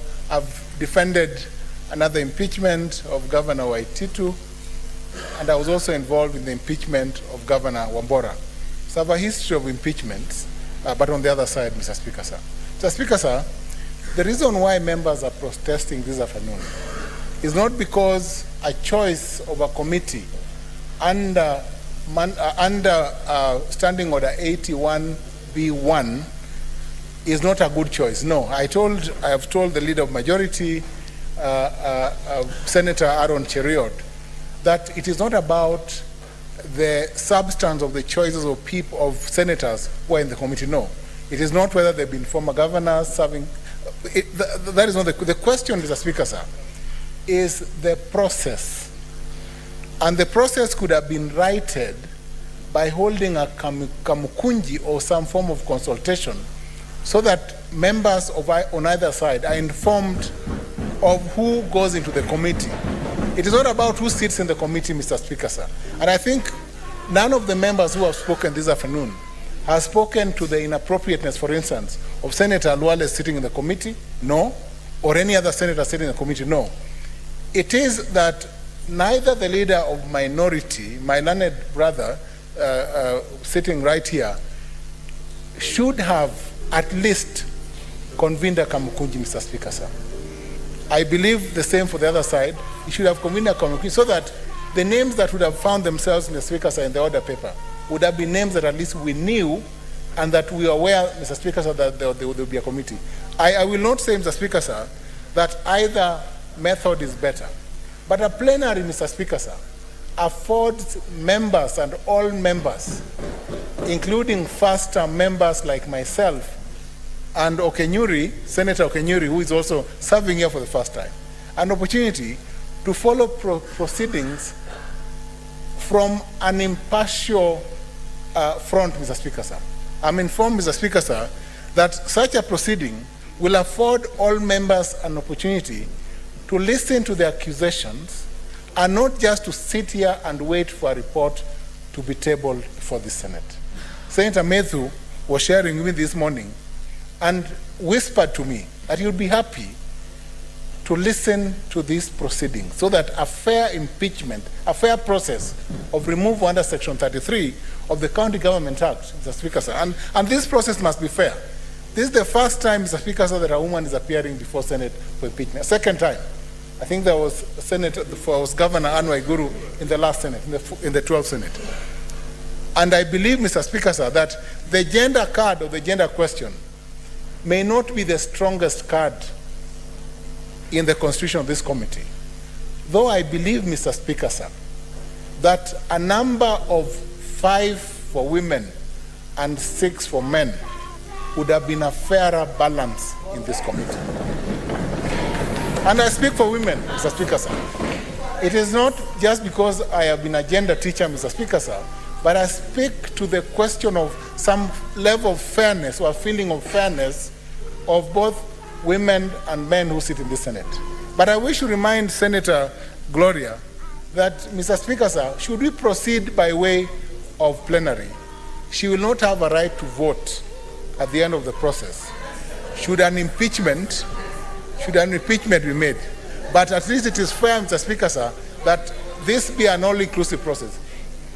Ultimately, Mr. Speaker, sir, may I say this, Mr. Speaker, sir, that let us as Senate, whether we decide to go by way of committee or by way of plenary, have a process that is fair, that will give Governor Kawira Mwangaza'S an opportunity to defend herself, so that finally, if she's found to have breached the Constitution or found not to have breached the Constitution, it will have been a fair process that would speak to what Senate will do from now and in the future. But, Mr. Speaker, sir, let me point to this. It is not about the 67 members of the County Assembly. And I'm informed, Mr. Speaker, sir, that out of those 67 members, at least 21 of those members are from the UDA party, and another 20 from the Mbas party. That means, Mr. Speaker, sir, that we are facing an impeachment for the first time where the governor serving in that county does not belong to any party because she's an independent. This is therefore a very delicate impeachment.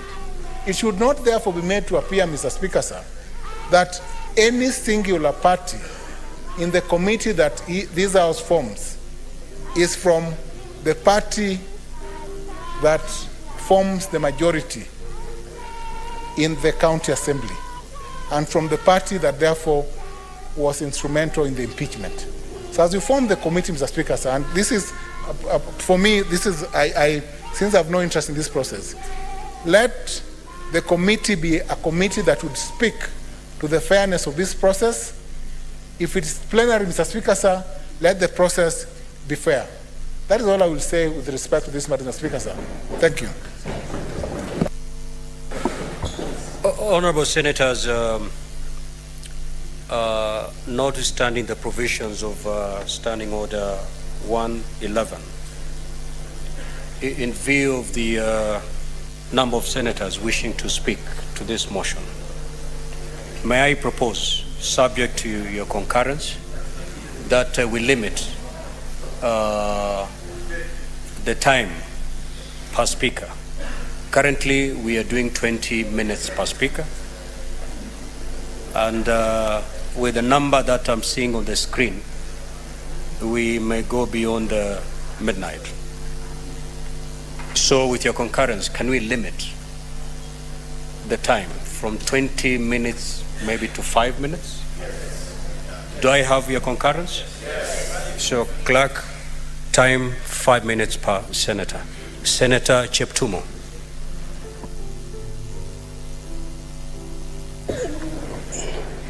Thank you, Mr. Speaker. Mr. Speaker, I rise to support this motion.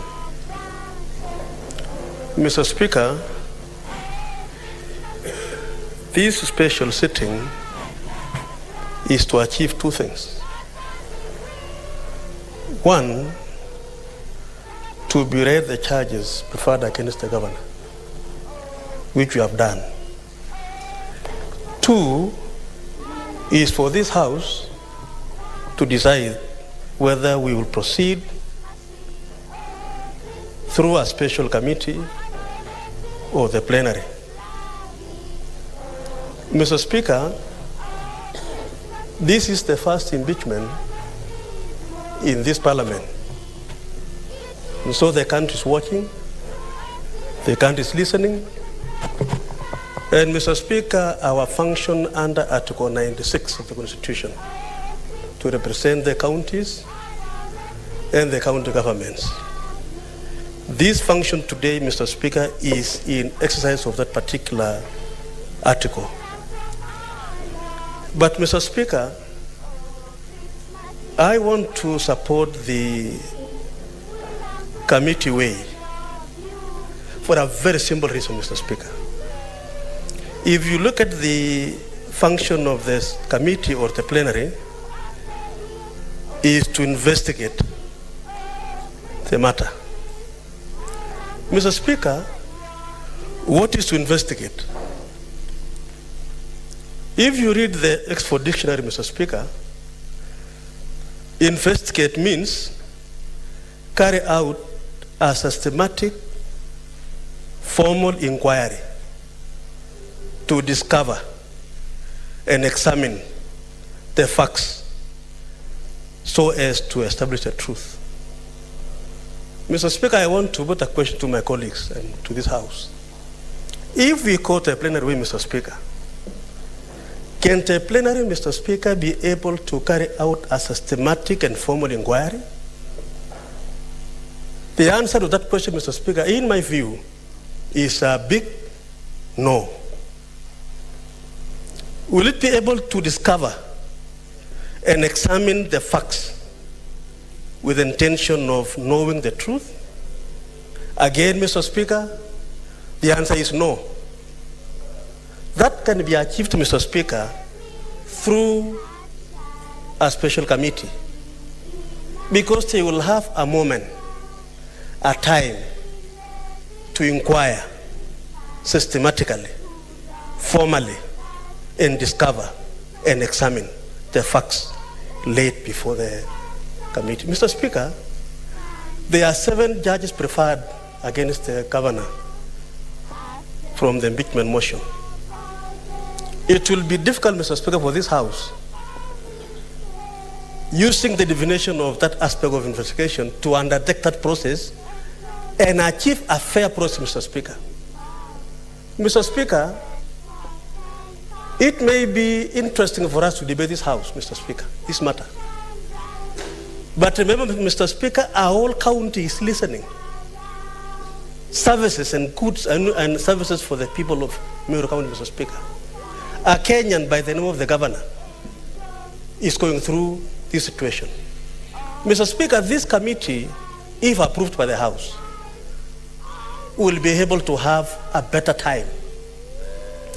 Mr. Speaker, that is the reason why I support the committee way. Mr. Speaker, going committee way again does not prejudice members' right to again discuss this matter when the committee tables the report. So none of us, Mr. Speaker, will suffer prejudice of not being able to discuss this matter when the committee brings the report. What is only important, Mr. Speaker, in my view, is for the committee to be fair, to systematically and formally inquire into the issues in a fair manner. Mr. Speaker, this House is a special institution on matters devolution. So that, Mr. Speaker, after this impeachment process, should there be any other impeachment thereafter, Mr. Speaker, we should be seen as a House that is. Senator Mwinyi Haji Mohamed Faki. Asante Mheshimiwa Spika kwa kunipa fursa hii kuchangia mswada wa kuchagua kamati maalumu ya kuchunguza madai yaliyoletwa katika bunge hili na kamati na bunge la kaunti ya Meru. Mheshimiwa Spika, Kifungu cha 81 ya kanuni zetu kinasema kwamba bunge la Senate linaweza kwenda kwa njia ya bunge lote ama kwa njia ya kamati maalumu ya kuweza kuchunguza madai hayo. Mheshimiwa Spika, kuna ile tunaita umuhimu katika njia zote mbili katika kuchunguza swala hili, na mpaka sasa nafikiri yaliyoletwa mbele ya bunge hili ni madai tu. Wakati bunge litakapokaa, makamati itakapokaa, ndio ule ushahidi kuthibitisha madai yale ndio ataweza kufikishwa mbele ya kamati ile ama bunge hili, ili kuweza kuamua kama kweli mashtaka yana uzito ama hayana uzito. Kwa hivyo ningependa tu kusema kuwa si kweli kwamba bunge hili sio mahakama. Sasa itakaa kama mahakama kuweza kuchunguza ukweli wa madai ambayo yamewasilishwa na bunge la kaunti ya Meru. Mheshimiwa Spika, kuna uzito kuhusiana na madai ambayo yameletwa kwamba jinsia moja imepunjwa katika uteuzi wa komiti hii. Kuna uzito fulani Mheshimiwa Spika, na hatuwezi kuupuuza.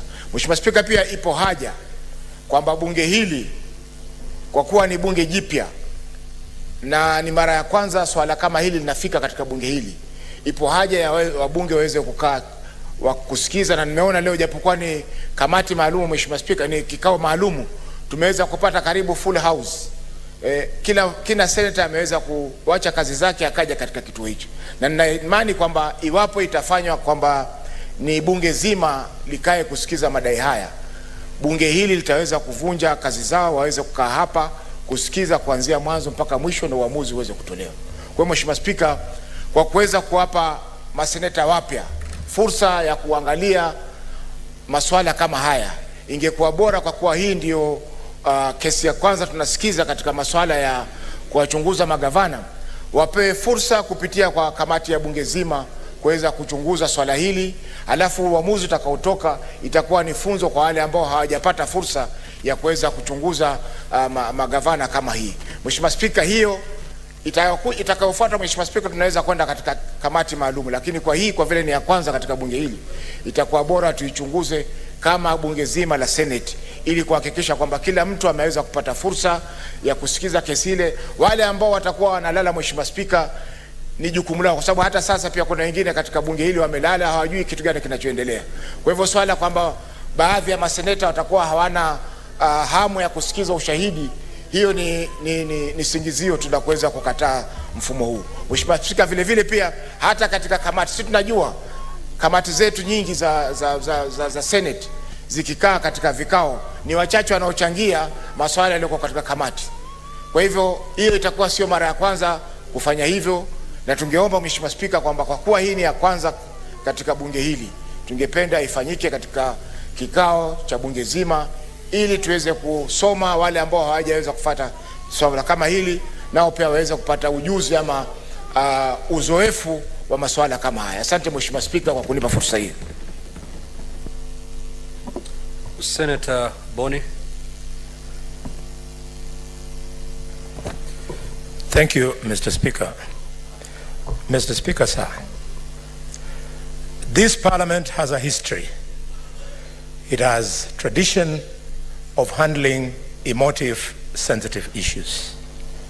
I want to remind colleagues that when Josiah Mwangi Kariuki was killed, the matter was handled in this very house by a committee.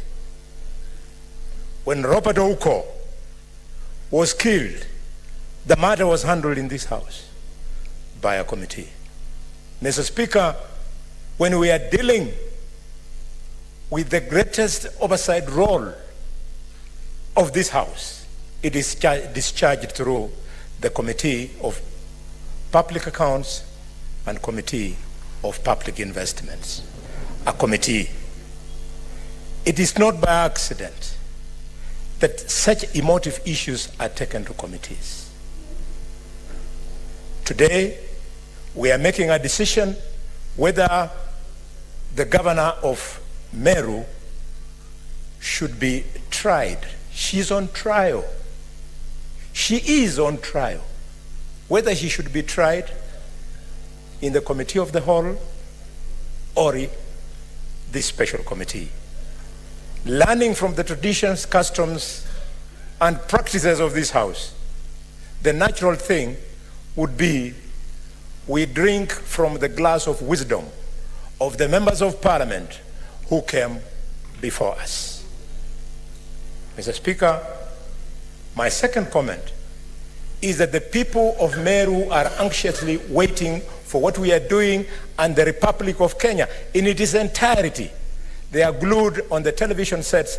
They want to see and are following what we are doing. They would like to find out, can these senators rise to the apex enough to be trusted, not with listening to the impeachment of a governor, but can they be trusted if a day was to come, God forbid, when they were to sit on the trial of removal of a president? This is what the dress rehearsal is about in the eyes of Kenyans. Mr. Speaker, sir, I kindly request colleagues that if what Senator Gloria has said is true, the person to blame is not us, the plenary. She has a leader of the majority who went through a process that informed him to take certain people on his side and others were left. Let her not bring it here. Same to the minority side. The matter is so important that we would be catwalking if we thought that today we are meeting to make a decision on gender. No. Mr. Speaker, you have read out the charges. Not the first, not the second. None of them is it about gender.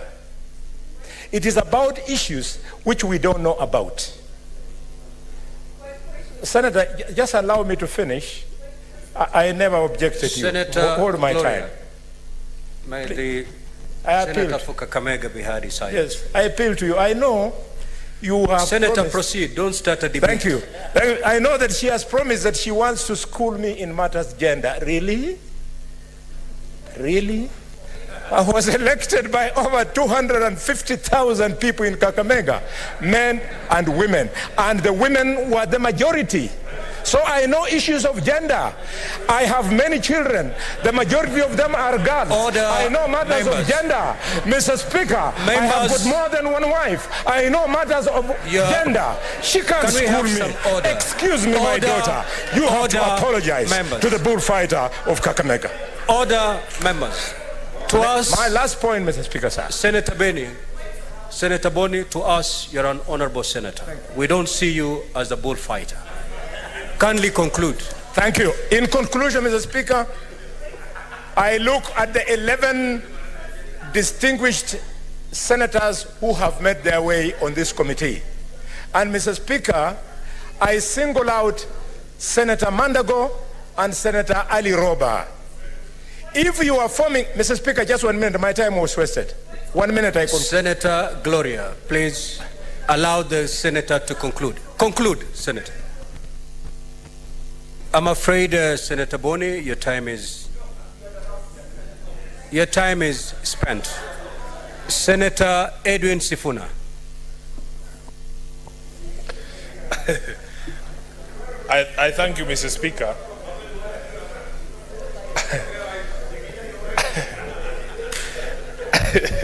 I thank you, Mr. Speaker, for the opportunity to also contribute to the motion. And for the record, I rise to support the motion that we proceed by way of committee. Mr. Speaker, as I understand the mandate of this committee and has been submitted by my colleagues, is to investigate and find out and report to this House whether indeed the matters, the allegations that you've read out against the governor are substantiated. So that, Mr. Speaker, all this committee is supposed to do, if the accusation is that there has been nepotism exercised by the governor, to report back to this House and say, yes, that allegation has been substantiated. On the question of illegal appointments, yes, it has been substantiated or not. Mr. Speaker, I would also want to encourage Senator Gloria to understand that, in fact, if you go percentage-wise, Mr. Speaker, percentage-wise, to have 3 women out of a committee of 11 is actually greater than to have 3 women out of 47 elected senators deciding on a matter. Because, Mr. Speaker, as you know, when it comes to the question of the vote, Senator Gloria, what is your point of order? Mr. Speaker, my point of order is that there are senators who are misleading the House on facts and on matters numbers. And Mr. Speaker, my point of order, even to Senator Boni Walale and to Senator Edwin Sifuna, is that you cannot come to Senate and actually institute discrimination by trying to convince this House that there is a formula that says that when you have less women at the table of representation, that is the formula that Kenyans should accept because it works best for gender. That is misleading the House. And this is not a matter about bullfighting or how many women or 3 against. This is a matter of representation. And Mr. Speaker, you should not allow the conversations that are going on in this House to continue, because this is a house of order.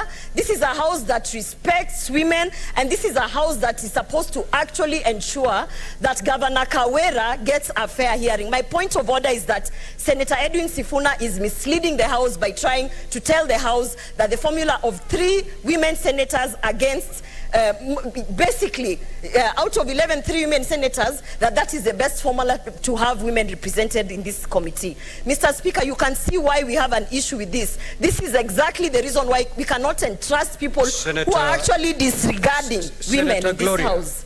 That is my point of order. Senator Gloria, you cannot stand on a point of order. It was to my have point a of order right to the sharing. Kindly proceed and conclude. And please allow Senator Sifuna to recover his time. I thank you, Mr. Speaker. I am not a math teacher, but I will help the House. It is not misleading, Mr. Speaker, because you have the list of the number of women senators elected out of the 47 counties. We only know the senator from Nakuru, my sister from Machakos, and the good lady from Isiolo. What we are saying is, if you do a basic arithmetic, 3 out of 47 is smaller. It's actually 6%. Compared to 3 out of 11 is a bigger fraction. That's what I'm saying. But Mr. Speaker, that being beside the point, let it be known that I'm not trying to mislead this House. I am a firm believer in equality, Mr. Speaker, that in fact, every woman has the same capacity to misconduct herself as the men.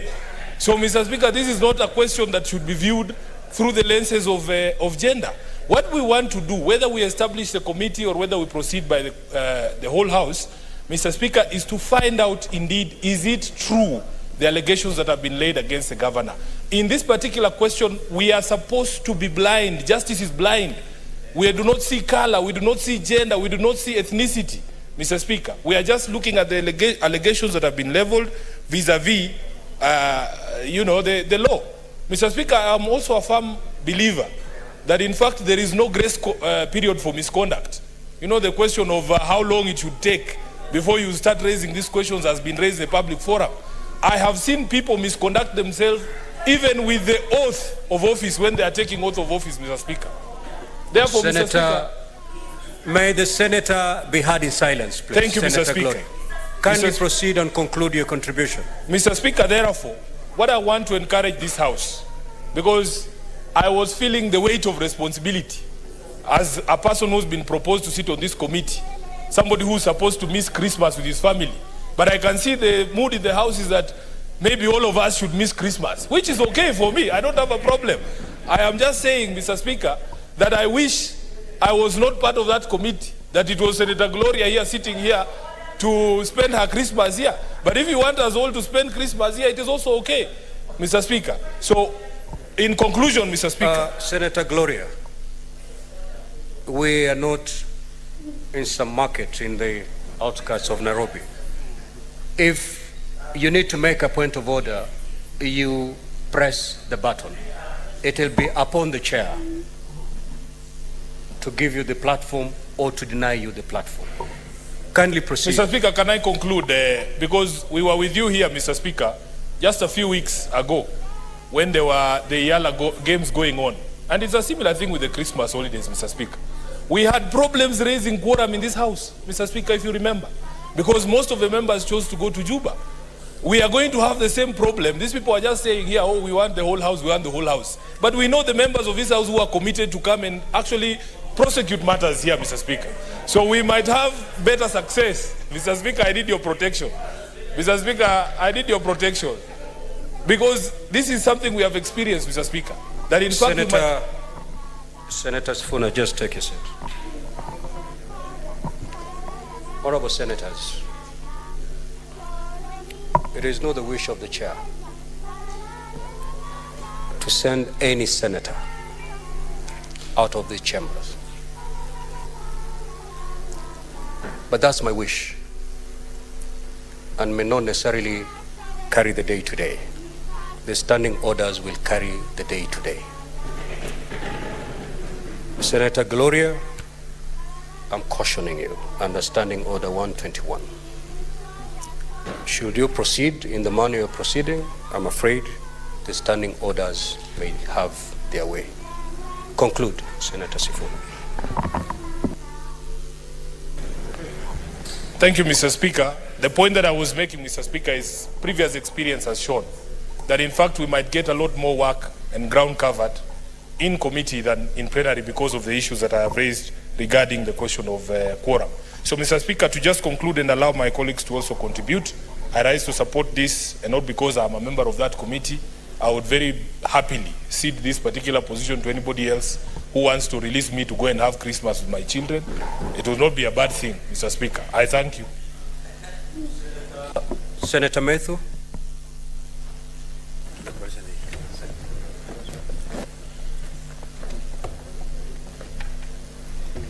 Thank you very much, Mr. Speaker. I would first wish to state that I rise to support the motion of having 11 of us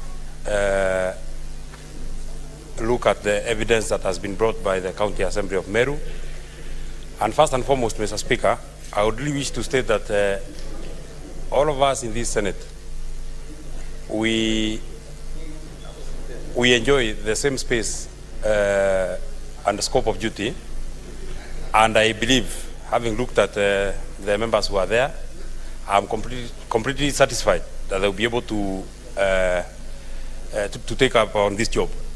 I am particularly impressed, Mr. Speaker, that the Senate Business Committee and the leader of majority and leader of minority have given especially first-timers and young people an opportunity to serve in this committee.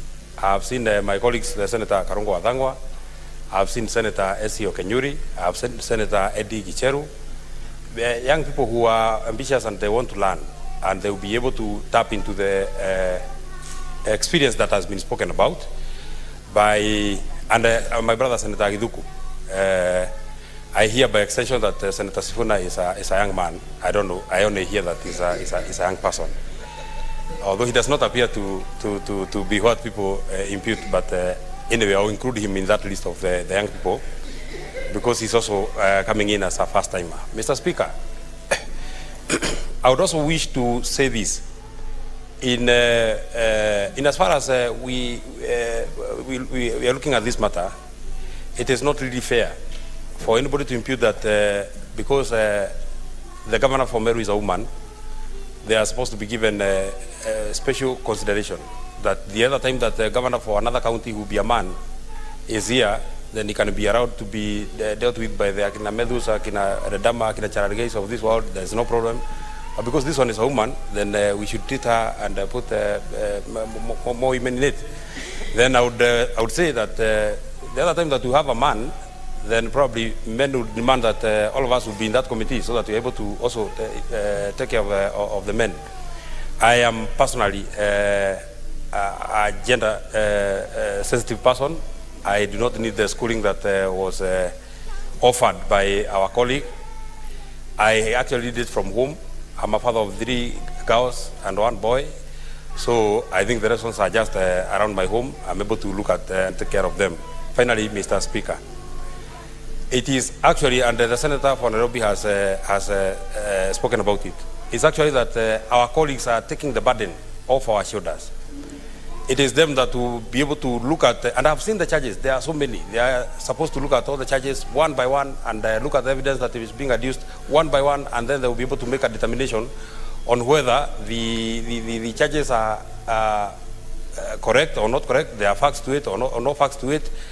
And so our colleagues, the 11 that will be in that committee, I would wish to wish you all the best.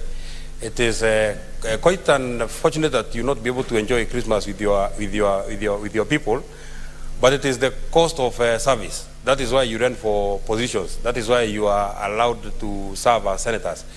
I know the leader of majority has said that from the conduct, I don't know what lenses the leader of majority is using. He's saying that in his own preliminary observations, we may be getting more customers in the coming days. I would really hope that we do not get customers for the next 5 years, because the more customers we get, the more unstable our counties are getting. So, Mr. Speaker, I support. I wish the committee all the best. I will be here to help you and to support you in whatever support you require, and I might actually offer to come as a friend of the committee, because I'm not. I'm just a neighbor. Nyandaro is just here. Thank you very much, and thank you, Mr. Speaker. Senator Omtata.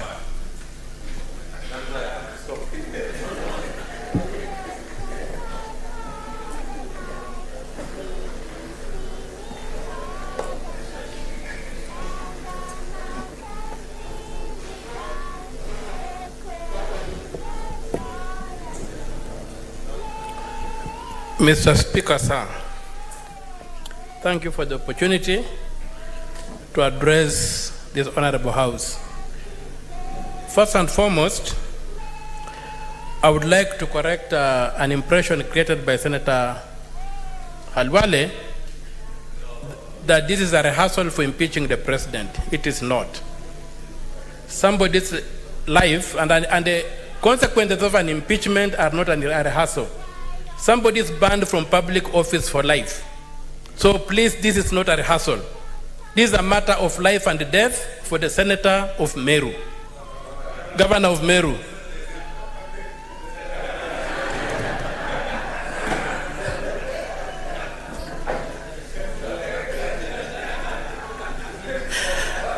I am entertained.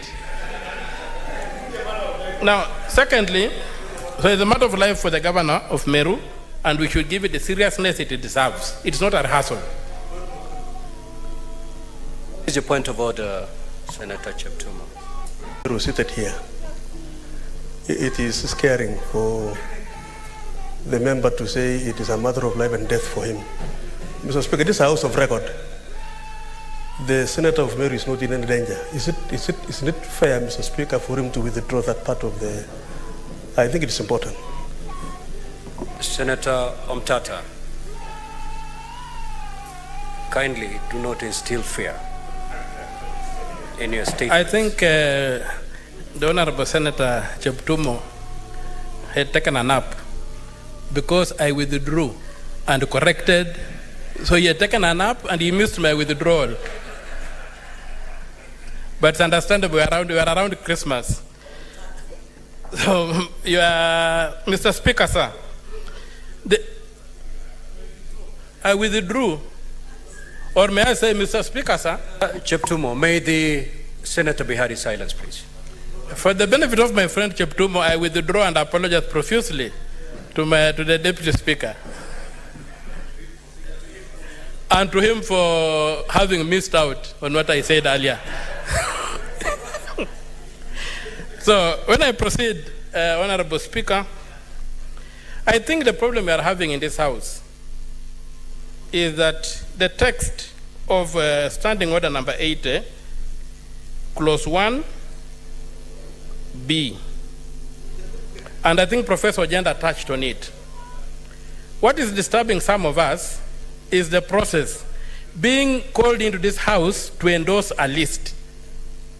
What I would suppose, and that's why I'm opposing this motion partially, that list should be trashed and the Senate by resolution makes the list if we have to go the committee way.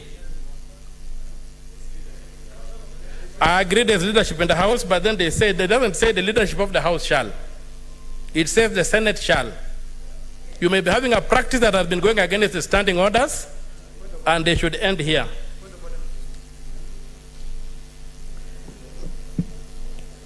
Secondly, yes, niko kwa chamba ya mtu mmoja, lakini ni chama. Senator, just proceed and make your contribution. So, my Lord, Mr. Speaker, sir, if I conclude, the committee process, much as it has been praised here, we have the evidence of what happened in the impeachment of Governor Kawira.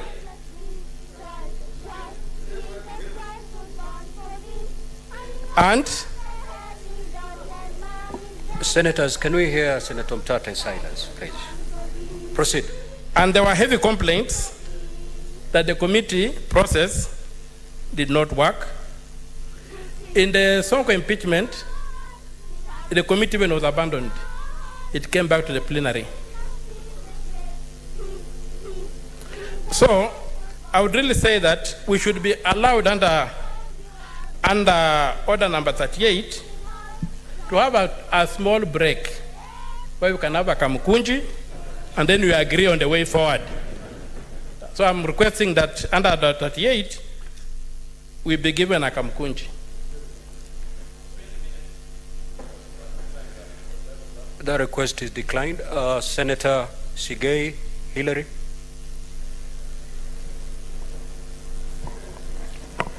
Thank you very much, Mr. Speaker. I also rise to support this motion, and for very few but very important reasons. Mr. Speaker, we have heard from the people who have spoken to the reasons as to why we go for the committee or for the plenary. And as I do that, Mr. Speaker, I want to dissuade the House from the notion that while the majority leader and the minority leader was asking the House to support the motion, they played to the mind of the fact that plenary might not necessarily be able to do a detailed discussion on the matter. I am aware that the whole House comprised of senators who are competent enough. They can read, they can write, they can analyze, they can synthesize the issues as per the charges which you read before the floor of the House today. That, however, Mr. Speaker, cannot be deemed to be the reason as to why we would go for committee or the plenary. I want to support the committee for the reason that out of experience, there is much that can be done by 11 people and not by 47 people or 67 senators. The 11 members who have been selected by the House leadership comprise competent women and men who will be able to distill on the charges that has been placed before the House. And Mr. Speaker, ultimately, it is not in the place of the committee to make decisions on behalf of the plenary. I think it should not be lost on us that at the end of the session that the committee that has been selected have debated and come up with a report, it is the plenary that will make a decision on the basis of the report that that committee will have presented before the House. Mr. Speaker, as I support further, for purposes of the comfort of the women senators here, I would equally like to bring to the attention of the Honorable Senator Gloria Orwoba that the women and men in this House are all equal. We cannot speak on one side hot and cold, saying that we're equal, and on the other side saying the lesser the number, we are unable to advance the interest of the other gender. I am convinced that the team that has been picked has not necessarily been picked on the basis of the gender, They have been picked because they are senators, they are qualified, they are members of this House, and they are able to prosecute the issue that is before the Senate. And for her comfort, therefore, the 3 members of the committee are competent enough, and they will be taking the issue beyond the gender. They'll be discussing the issue beyond the gender of either themselves or the candidate who is the governor of the county of Meru. If, Mr. Speaker, we take our emotions beyond the issues which we are supposed to discuss, we will, as a matter of fact, forget about the churches and deal with whether it is a woman or a man. Mr. Speaker, I support the setting up of the committee because at the end of it all, we will, as a House, pass at the plenary the report, discuss it, comment on it, whether they have met the threshold or not. And Mr. Speaker, the choice that the leadership made was not plucked from nowhere. It is provided for in the standing orders of this House, and that choice has been given for the reason that it is better because the people of Meru, the country, is looking up to this House to make a just decision on the charges that have been brought against the governor of Meru. And Mr. Speaker, I support the motion. I thank you. Senator Kinyo.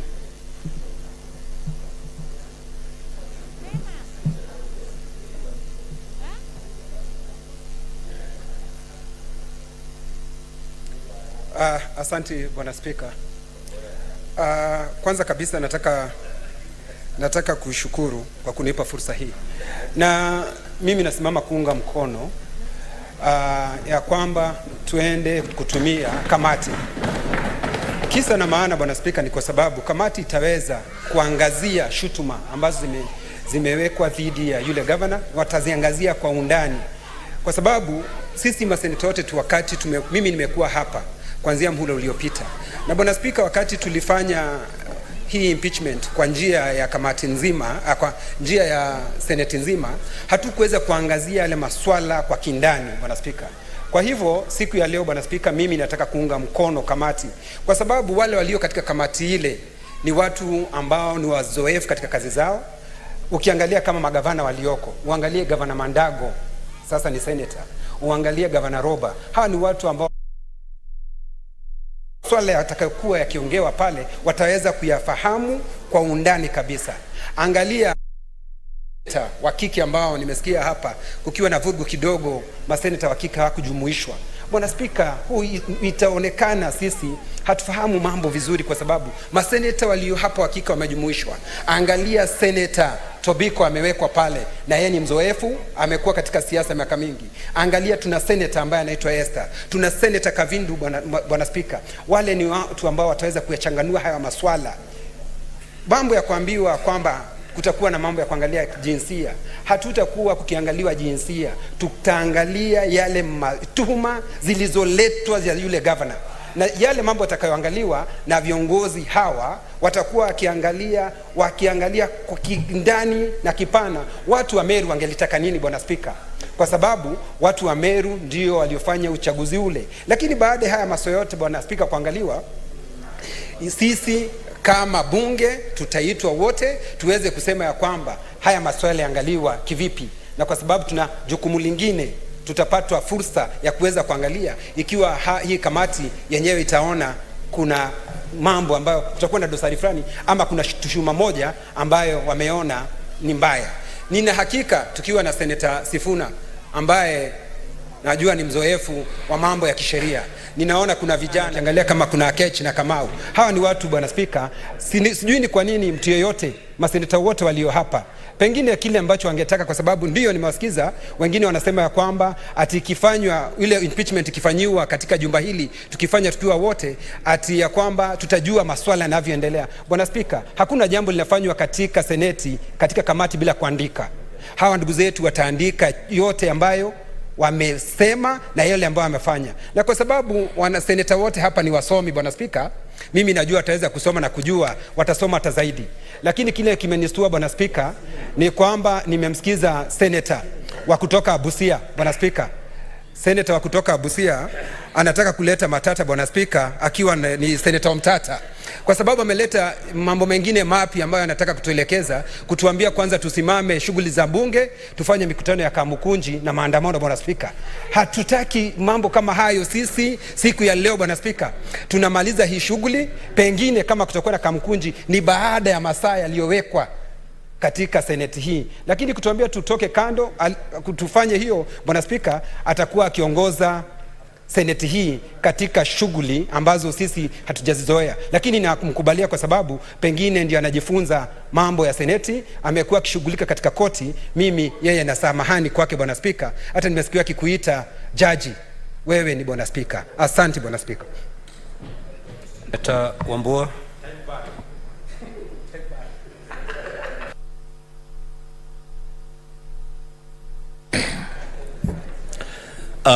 Mr. Speaker, I thank you for the opportunity to make a comment and contribute to this motion. And from the word go, Mr. Speaker, I want to state emphatically that I support the motion. Number two, Mr. Speaker, I'll be very brief, is to congratulate the members that have been appointed to sit in the committee. When you look at the names that have been floated by both the majority and the minority leaders, the Speaker, the names of people that are very, very competent in very, very many fields.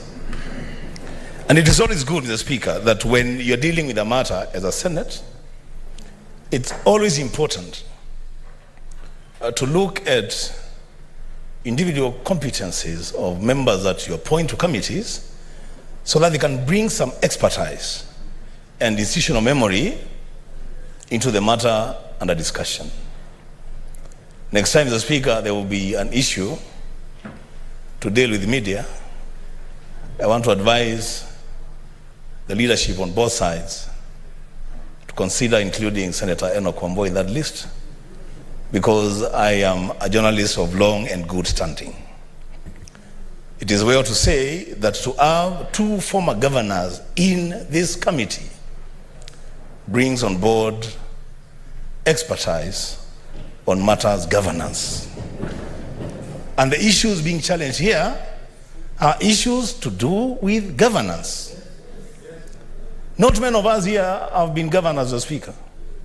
It's a privilege for this Senate to have Senator Roba and Senator Madago seated here as former governors, because when there are issues of governance, then they come in not just as senators, but as resource persons on matters governance.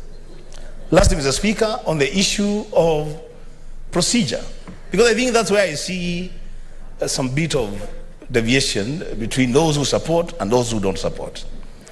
The Speaker, I will invite us, all of us, including myself, to honestly and seriously study and understand the third schedule of our own standing orders dealing with matters of the removal of a governor by way of impeachment. The Speaker, that schedule is very, very explicit. It has two parts. There is a part that deals with using the plenary way of impeachment. And if you allow me, the Speaker, to make reference, Rule 28 of the last schedule.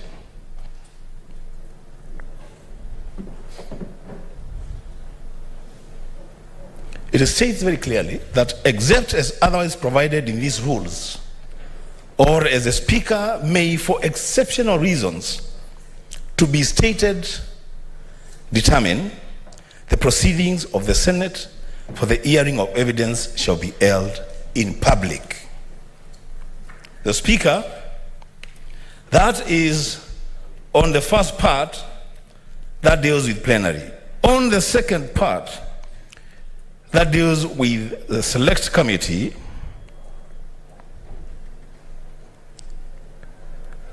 Rule number 29. The proceedings of the committee of the hearing of evidence shall be held in public.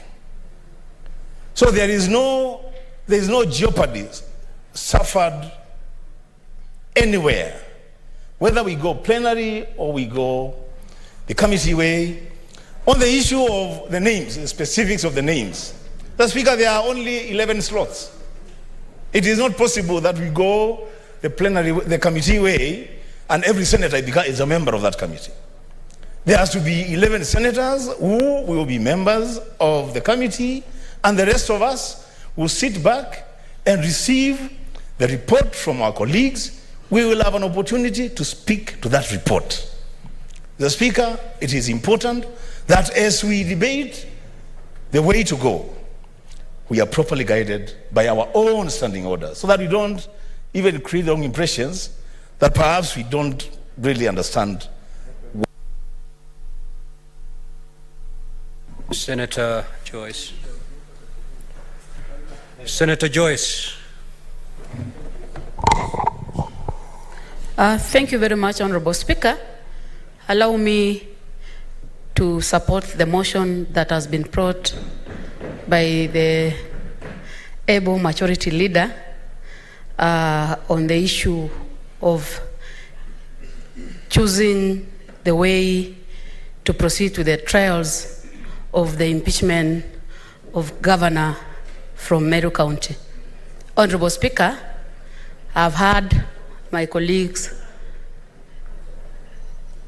debate and share a number of experience, and I want to say this, Honorable Speaker, that the reason why we support the committee is because, Speaker, despite the fact that the list has been named, any member from this House is not denied or restricted to go and follow the proceedings of that particular committee.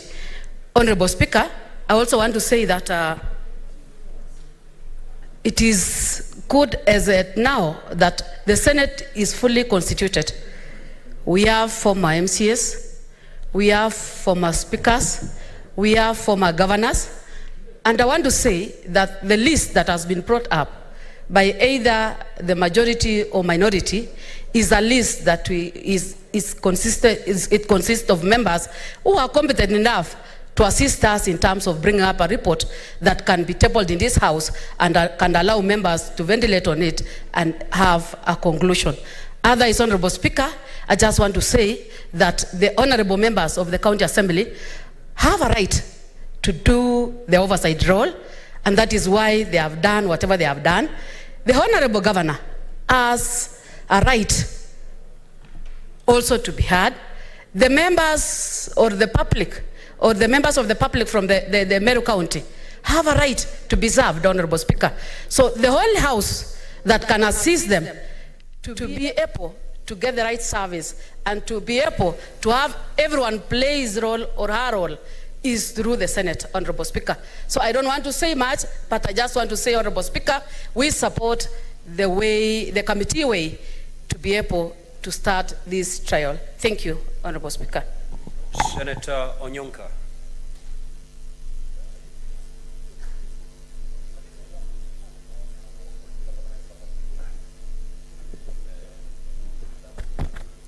Mr. Speaker, I would like to, excuse me, I'm having a flu, so my voice is not very good.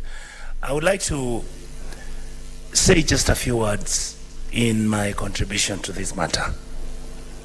And the reason for that is that the expectation of Kenyans on this matter is very high. And the reason for that is that this is going to be the first impeachment motion that is going to be tabled on the floor of this House, or rather tabled at the Senate. What I would wish for is that we take the evidence as it will come and we analyze it effectively, honestly, and with fairness, Mr. Speaker, so that the presentations that will be made should be a reflection of fairness and should be a reflection of the true issues that have happened in Meru.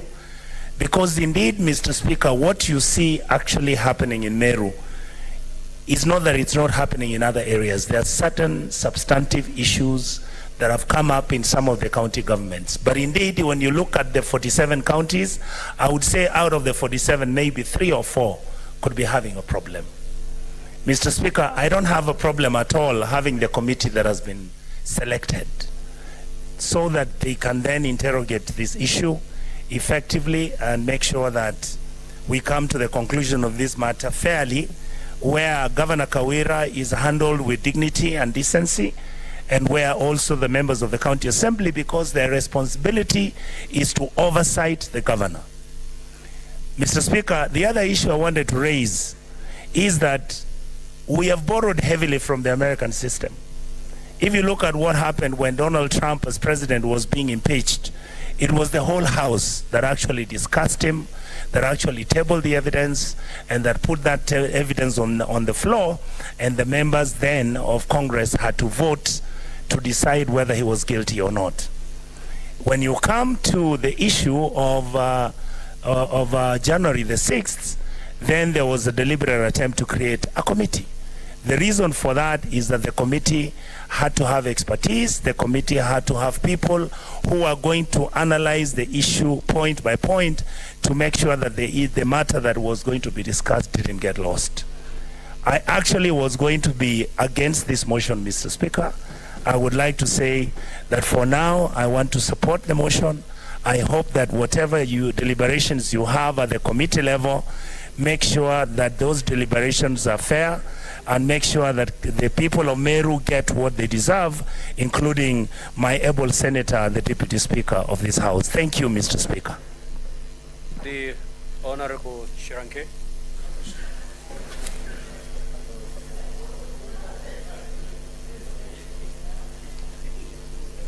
Mr. Speaker, thank you very much. One is that I rise to oppose this motion, Mr. Speaker, on 3 facts. History will judge us harshly. All impeachment proceedings that have gone to committee have become negative. They have become like laundry processes where governors who accusations are faced have come back. And many people are not correcting this, Mr. Speaker. I want, for the benefit of new members, if the committee sits and they find out that the charges are negative, that matter rests there. So I want to advise my colleagues who are excited that this matter will come back and they'll have a second bite of the cherry. They are not lacking.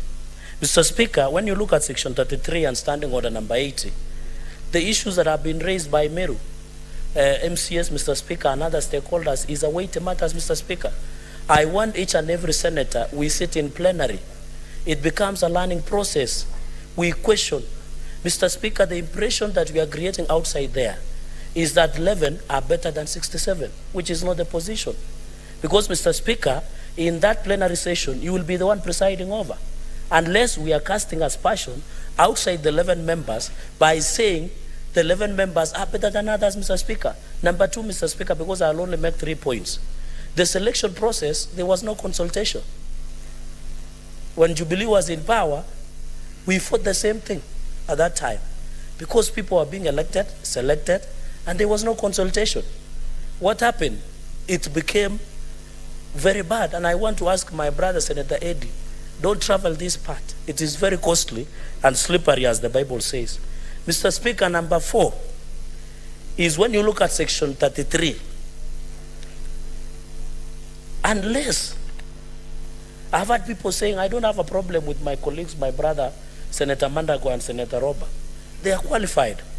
Unless you are telling us who are former butchers that we are not qualified to sit simply because we were selling meat. We were butchers in Mosoria Trading Center. We are not qualified to sit there. These members, including my sister, Senator Crystal, can sit in that committee. Mr. Speaker, this is a travesty of injustice. And my worry, the people of Meru shall not receive justice. Either Meru will hang on the strings of guitar, or in the words of Beyond Politics, a conversation with Cry to Murungi, who described the accused as a political fraud, both religion and political. Number 3, or we give them the skunk the way they came with it. But as a Senate, as we protect devolution, how can we tell the nation we are protecting devolution when we have relegated our role to 11 people because we simply want to go for Christmas. Mr. Speaker, history will judge us harshly. I have no problem. All these people are competent. But the process on how it was arrived... What is your point of order, Senator I hope you will hold my time, Mr. Speaker. What is your point of order, Senator Joyce?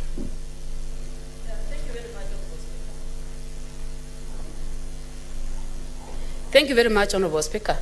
I just wanted to know whether the Honorable is in order to mislead this House that unless their names are in the list, that is when they can talk of having the committee transact the trials. Because he is alleging that because he was a pusher, he is not in the list. Is he in order, Honorable Speaker? Chirange, is it true that you are a butcher before you made it here? Mr. Speaker, conclude, please. Some of us who are come from harsh background, we had to do everything to survive. And with tremendous respect to my sister, I don't want to respond along that line. My concern is this. Let us stand with the people of Meru. I want Governor Kawira, Mwangaza'S receive justice. I want the people of Meru to receive justice. I want MCS to receive justice. But Mr. Speaker, if we allow this motion to pass, this will be the greatest injustice that will ever be presided at the inaugural stages of this Senate, Mr. Speaker. And therefore, we don't have a doubt. Then in future, anything that concerns counties, we should send the former governors to go and do it. And then we go and sleep. We go and sleep, Mr. Speaker, if that is the situation. Because even you, Mr. Speaker, you should have sat in that committee. Mr. Speaker, they refer to former governors. What is your point of order, Senator Rob? Hold my time. Is it in order, Senator Cherargei, to make a statement? We are here in our capacity as popularly elected, constitutionally mandated senators to execute the functions of Senate as so required by law. Is it in order by Senator Cherargei for him to make any reference contrary to that by way of saying in future we will delegate mandates to former governors to do? We are here in substantive capacity as a senator, just like you, mandated legally, just like you, to execute our mandates legally, just like you. Is it in order? Thank you. Mr. Chirange, I know you've been in this House. You should be serving your second term. And you must be familiar with the basic standing orders. That when a member rises on a point of order, you yield, you sit down. It's very express in the standing orders. So kindly abide by the rules. My apologies, Mr. Speaker. On the point of order, yes. Indeed, to that extent, you're out of order. Kindly retract that statement and proceed. Mr. Speaker, I don't want to give credit and contempt to what Senator Rob has said. In conclusion, it is always good to stand Senator when you are on the right. To always, Senator even it means. Chirange, yes, Mr. Speaker. You've made a statement. Yes. To the extent that in future they shall be, Mr. Speaker. So I think the answer should bear me.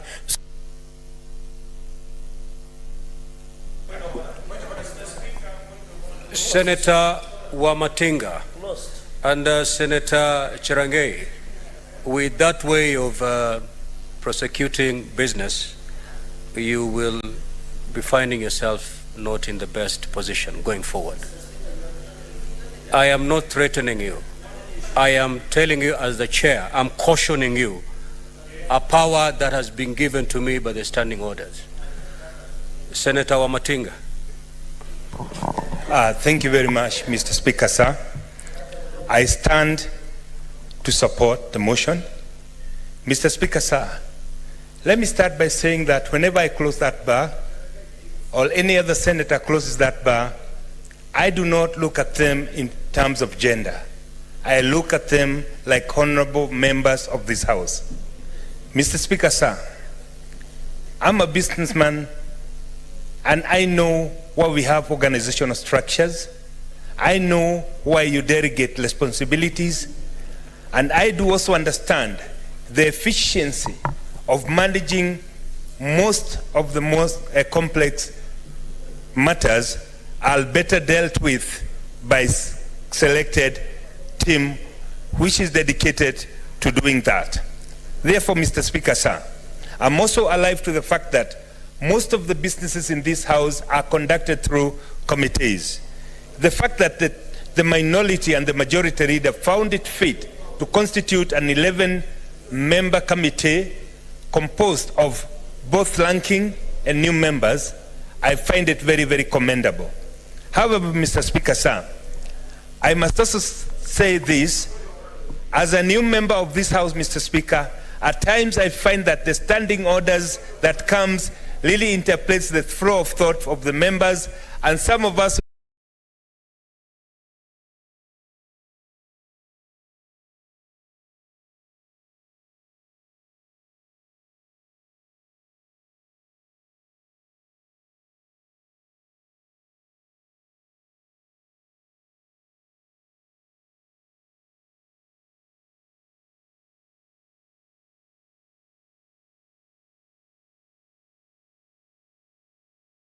think the questions that will arise, Mr. Speaker, sir, will take ages to complete. Therefore, Mr. Speaker, sir, this process is time-bound. There is time after which it must be finished. That will not be possible, Mr. Speaker, sir, if we go the committee way. Finally, Mr. Speaker, sir, I would want to urge the House, as it has been said before, nobody is locked out from attending any proceedings of the committee. If you are so passionate about following the proceedings or being part of it, then I think it is still open to go and be a part of the 11-member committee without actually assuming that if your name misses on the list, then we do not stand a chance of delivering what would be fair. Mr. Speaker, sir, finally I would want to believe that when the committee presents its report in the House,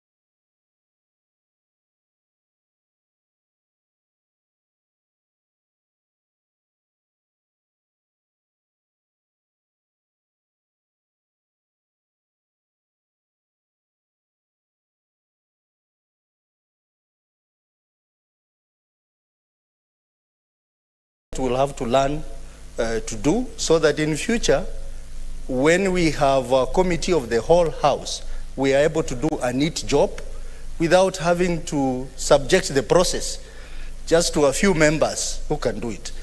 Thirdly, Mr. Speaker, I think we also need to relook at our standing orders, because, you know, impeachment is a very important accountability and oversight tool that we use to provide checks and balances in our counties. And I've looked at the names proposed, and the member, the senator for Meru, is not included among the members. We have developed a tradition where whenever we engage our county governors, the member for that area is invited. For example, in our park and peak committee meetings, they are always invited to come and hear, because they understand the issues better and they can interrogate, they can guide the other members. So I think it's something we need to look at, so that we do not have senators discussing your governor and you are not represented. So I think you should be given a choice whether you want to not to participate or you want to be a member. So it is very important for that consideration to be put in place.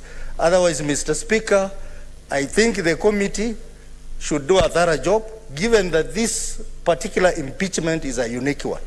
Unique because It is an impeachment that has come 112 days later. And I know the proposed bill on impeachment procedure bill proposes that at least we need a longer period before an impeachment of a governor is brought before us. So this is a very, very unique impeachment, and I think the committee should do justice to the people of Meru and to this House by bringing a report that makes sense legally, and a report that we can easily support as a Senate. I think we need to do a neat job so that to avoid the challenges we have faced as Senate before. Mr. Speaker, you are aware we have had the impeachment motion that this House has passed, which have been challenged in court. The recent one being the impeachment of the governor of Wajir, who ended up finishing his term because of the gaps in the impeachment process that we had. So the committee, you have an obligation to do a thorough job, and a job that we will all support because it will be strictly within the law. So for those few remarks, Mr. Speaker, I belatedly support the formation of a select committee of 11 people, and I encourage maybe in future we should do more bipartisan process on such a matter so that we don't have contestations on the floor of the House on a simple matter that we would have taken a very short time, Mr. Speaker. Honorable Senators, we are not doing very well time-wise, and I can still see at the dashboard here that we still have a number of senators who still want to speak to this motion.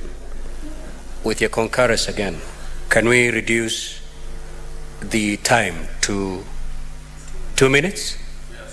So that we don't shut, because at some point we may have to shut some of you, and I don't think that's, I think 2 minutes. Do I have your concurrence?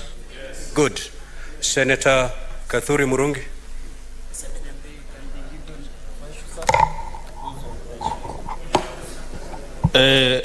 Senator Murungi. Allow him less than 7 minutes. Yeah, paper 5. I think you should have closed that thing. Okay, so we can be away.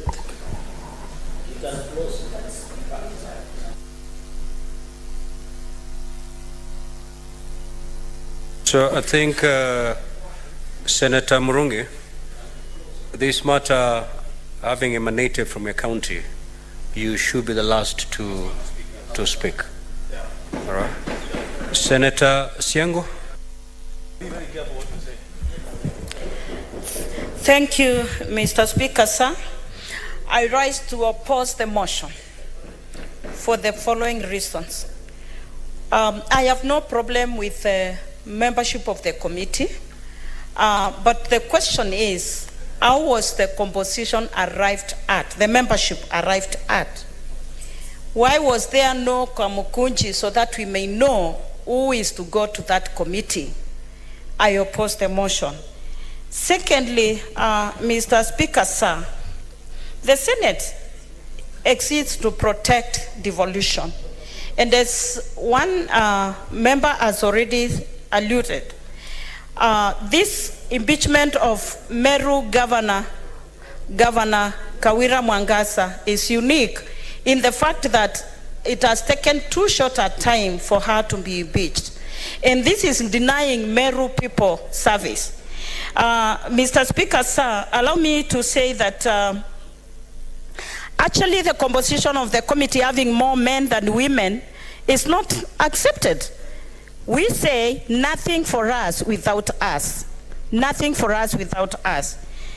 There is a popular saying, Mr. Speaker, sir, that says if the hyena is the judge, then the goat has no justice or cannot get justice. Fisi akiwa hakimu, mbuzi ana haki. Yes. Senator Mr. Speaker, sir, allow me to correct. Senator Siang, choose your language. You started with English, kindly proceed in English and finish in English. Thank you, sir. I stand guided. So the interpretation or the translation of what I said is that if the hyena is the judge, then a goat. Senator Newtu.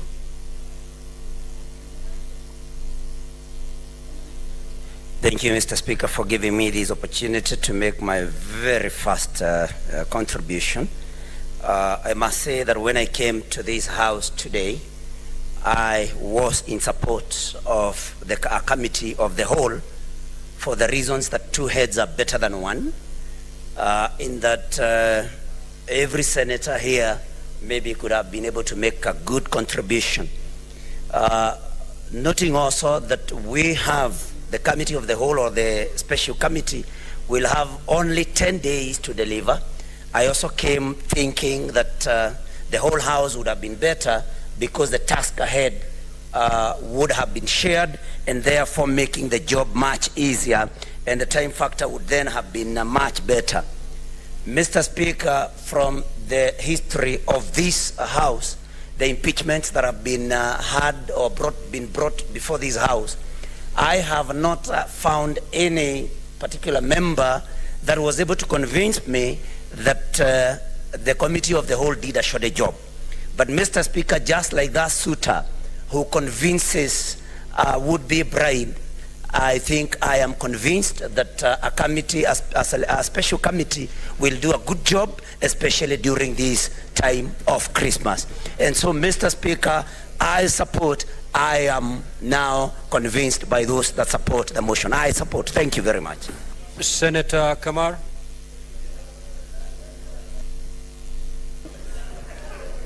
Thank you, Mr. Speaker, for giving me the opportunity to add my voice to this debate. Mr. Speaker, for me first, there is no difference between plenary and the committee. For one reason, we need to be fair to the people of Meru, we need to be just to the people of this country, and we need to do a clean job. I was listening to the debate and it was like we are giving the country an impression that the members of the committee will not do a good job. I think that is one thing that we need to start avoiding, because if we give the impression that committees will not do a good job, it's different. I agree with the fact that we needed to have done a Kamukunji, Mr. Speaker. It helps to ventilate. It helps for members to give their views that early. But, Mr. Speaker, lastly, I just want to mention the fact that the issue of gender is a very important thing. And it would have been very fair to increase the numbers of ladies, because there are issues. This lady, Honorable Her Excellency, the Governor, has been judged by the public. And she needs the comfort of that committee. She needs to trust the committee herself. And that's why I was so worried when we started derailing and moving to debate Gloria instead of debating which committee, whether we are going for committee or not. It's very important. The issue is about Kawira. We need to be fair to her as much as we need to be fair to the people of Meru, and as much as we need to be fair to the MCAs who have issues. And we must be trusted as a Senate. And for us to be trusted, I want to challenge the members of the committee that have been nominated, that they must come out. If we go the direction of the committee, which it looks like we are going, we must be seen to be just, we must be seen to be truthful, and we must be seen to be honest. Kawira. Senator Abbas. Chairman. Thank you, Mr. Chairman. I'm sorry, Mr. Speaker. Mr. Speaker, I'm cognizant of every senator in this House is competent enough.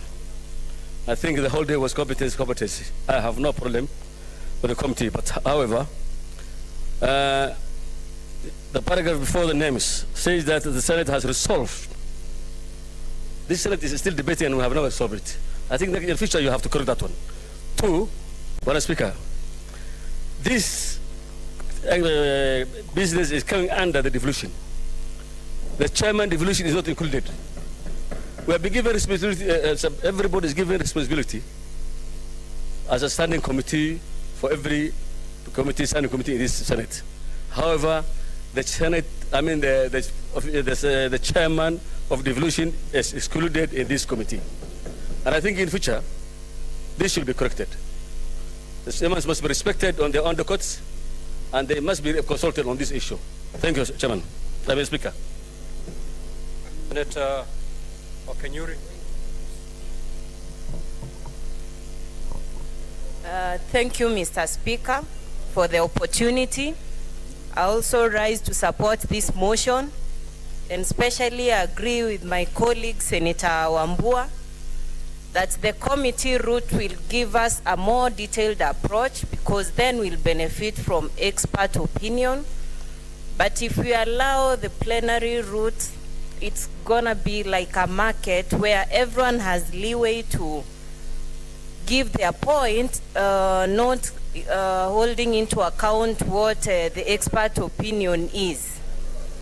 I also have an opportunity to participate as a newly joining in member. I want to appreciate the opportunity to be considered in that select committee, and also promise to really give justice that is needed and be fair in this due process. So, Mr. Speaker, I think the committee is the right way to go, not because I'm a beneficiary. I also think as a young person, and my region is factored. It's not being a woman. I'm a leader in this house. It's not, for me, that's how I look at it. Thank you, Mr. Speaker. Senator Okenyuri, this house, whether it goes the plenary way or not, can never be a market. It always be an honorable house. Senator Tobiko Paris. Thank you, Mr. Speaker. Mr. Speaker, I rise to support the motion. Mr. Speaker, the standing orders of this House allow both ways, or either of the routes, whether it's plenary or the committee, Mr. Speaker. Mr. Speaker, and so the House could go in any direction, Mr. Speaker. But Mr. Speaker, let me address one particular issue that has really come up in this whole debate, the gender issue, Mr. Speaker. And I would want to urge my sisters, honorable senators who are here, that even if we feel compelled to speak for the good lady governor of Meru, we must do it in a shrewd manner, because the Bible tells us to be shrewd. We neither have the numbers, neither do we have the vote. So we must do it in a way that we bring the elected male senators on board to agree with us if we have strong points that would save the lady governor. But Mr. Speaker, I would also say that for the committee and those who have been bestowed with the responsibility of being in this committee, it's a huge responsibility, Mr. Speaker. And I was asking myself, this may actually put some of us in a precarious situation, because it will set precedents. I am imagining, I am seated there as a committee member that possibly may agree with the impeachment of the governor of Meru, and tomorrow I am a lady who will be aspiring to be a governor in 2027 in a county. So I would want justice to... Honorable Senator Karungo.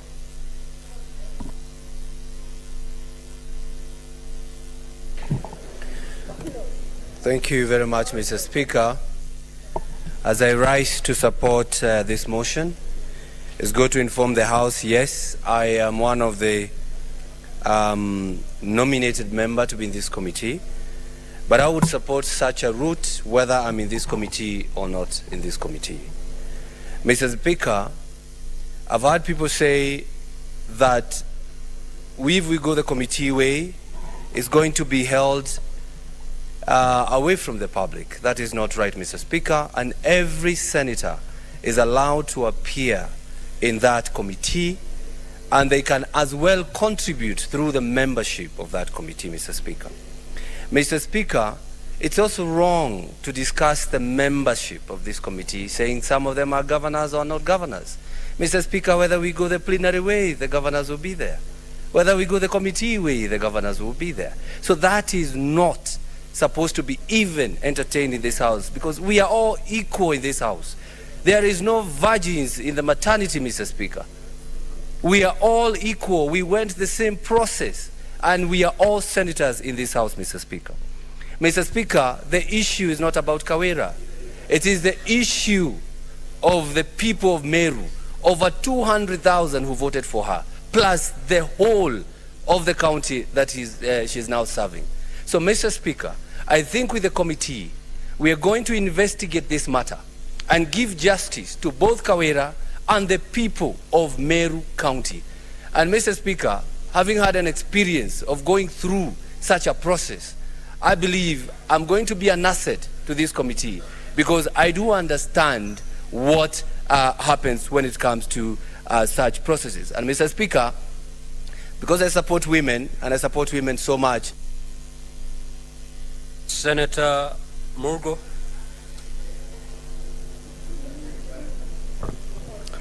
Thank you very much, Speaker, for giving me the opportunity to also air my views in addition to my colleagues.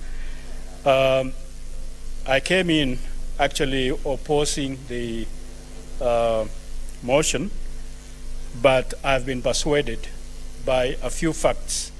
One fact is that a few people will find facts more than a larger group. So that has persuaded me to go the small group. And also, a small group will also is likely to be friendlier than a large group, because a large group is likely to be disorderly and just express themselves very differently. And then I look at people like Senator Tobigo and the others to be very mature, and therefore reasoning will be there rather than emotions. And therefore that will be good for the governor and also good for the county assembly people or MCAs, and then also for Meru people at large. Thank you. I support. Senator Murango.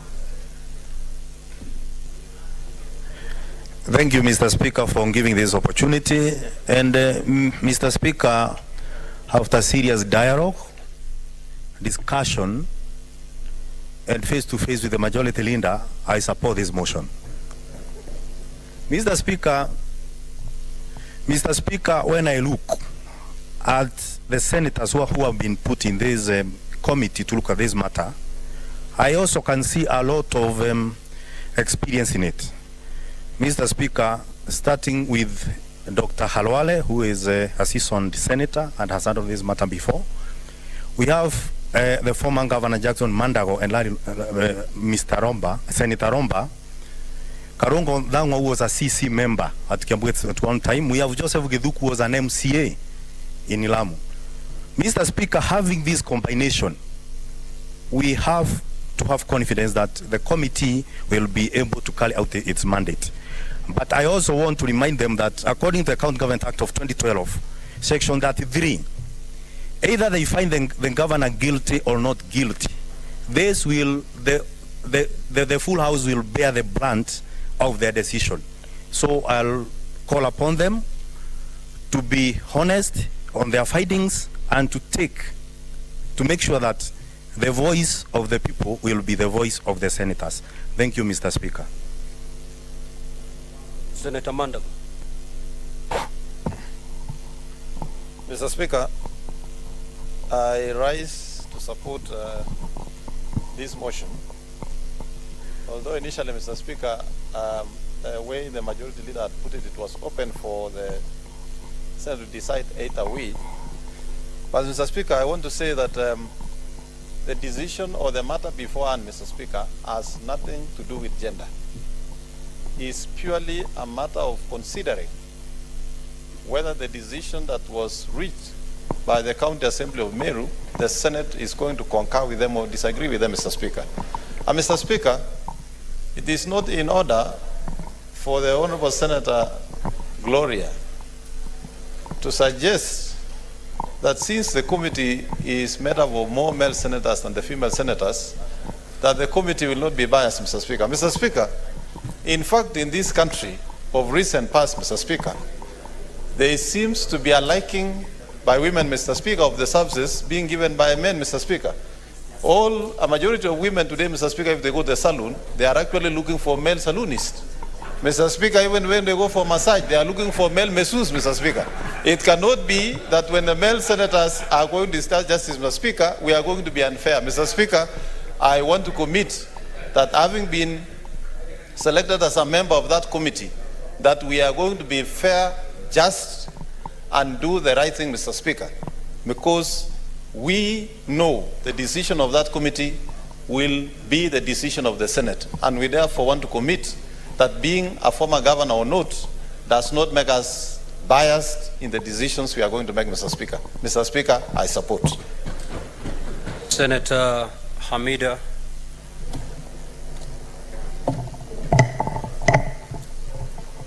Thank you, Mr. Speaker. Mr. Speaker, my thinking is, if we had a fair balance of the gender, when I talk about gender, I'm just talking about the balanced number. We are aspiring the 2/3 majority, and we cannot achieve if we don't start with the Senate. So actually, I want to support Senator Kamar, looking at the merit of the balance. But I believe, I trust the committee way would be the right way to trust, because of course not all of us, and I'm sure they'll make the right decision. But I am not happy, of course, with the balance of the numbers. So let's practice that, and this is the only way. Of course, being in the Senate, this is the opportunity to do it. But otherwise, I rise to support. Senator Kavindu.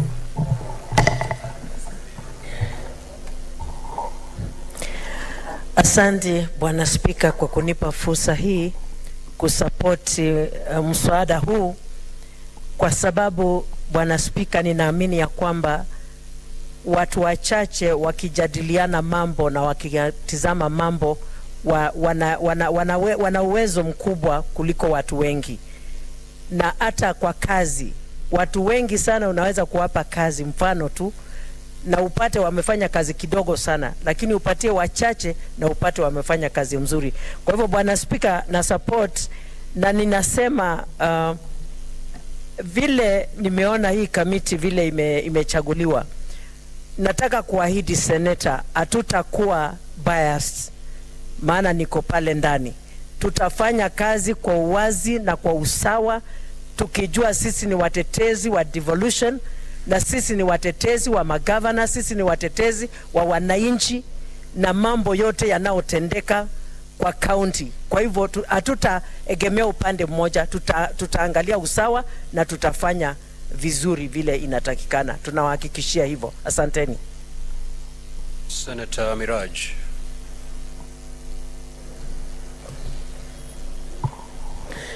Mimi nasimama kuiunga mkono hoja ya majority leader ya kwamba tuende njia ya committee. Lakini pia vile niwezi kutoa changizo zangu kama mwakilishi maalum wa kike katika hii bunge la Senate. Tunazungumza mazungumzo na tunataka kuonesha ubabe, lakini lazima tuangalie nchi yetu inaelekea wapi kimisingi ya uwakilishi wa kike. Tumeambiwa kwamba sisi tuko hapa, na hata labda tungepata fursa ya kukaa katika hiyo committee, tusingekuwa na sauti ya kupiga kura. Na waambia kina mama wale ambao wanafuatilia hili bunge leo, waone na wajue ya kwamba hata kama ingekuwa kuna hoja za kijinsia katika haya malalamishi ambayo yameletwa ndani ya nyumba hii dhidi ya Gavana Kawira, basi sisi kama kina mama tungekuwa na kura 3 pekee. Na waomba kina mama, sisi tunapokuja kuwaomba kura, hatuwaombi kura kwa sababu tunataka kukaa tu kwenye hii nyumba. Tunawaomba mtupe sauti na nguvu, ili wakati kama huu ukifika, tuweze kutoa sauti zetu. Sio kwa sababu Kawira ni mwanamke, lakini kusimamia haki yake. Kwa sababu yale maneno yamezungumzwa katika social media na yale ambayo yanaendelea katika vyombo vya habari, ni wazi ya kwamba ameshutumiwa kwa sababu ni mwanamke. Lakini kwa sababu niko hapa na nishaambiwa sitapiga kura, wacha niunge hoja ya wale wanawake ambao wamepata fursa na wale 3 ambao watakuwa katika hiyo kamati. Ni wasihi, msimuangalie kama mama, muangalieni kama mama ambaye alikwenda akapigiwa kura na wananchi, na muzilinde. Senator Eddie. Thank you, Mr. Speaker. I'd intended not to speak on this matter, particularly because I am directly affected, especially given the emotions with which this conversation started. I did respect the fact that we are all equal senators, and every issue that senators do bring in this house are equally weighty, because people have got different interests and people have got different concerns. So I'm very humbled to register my thoughts on this matter.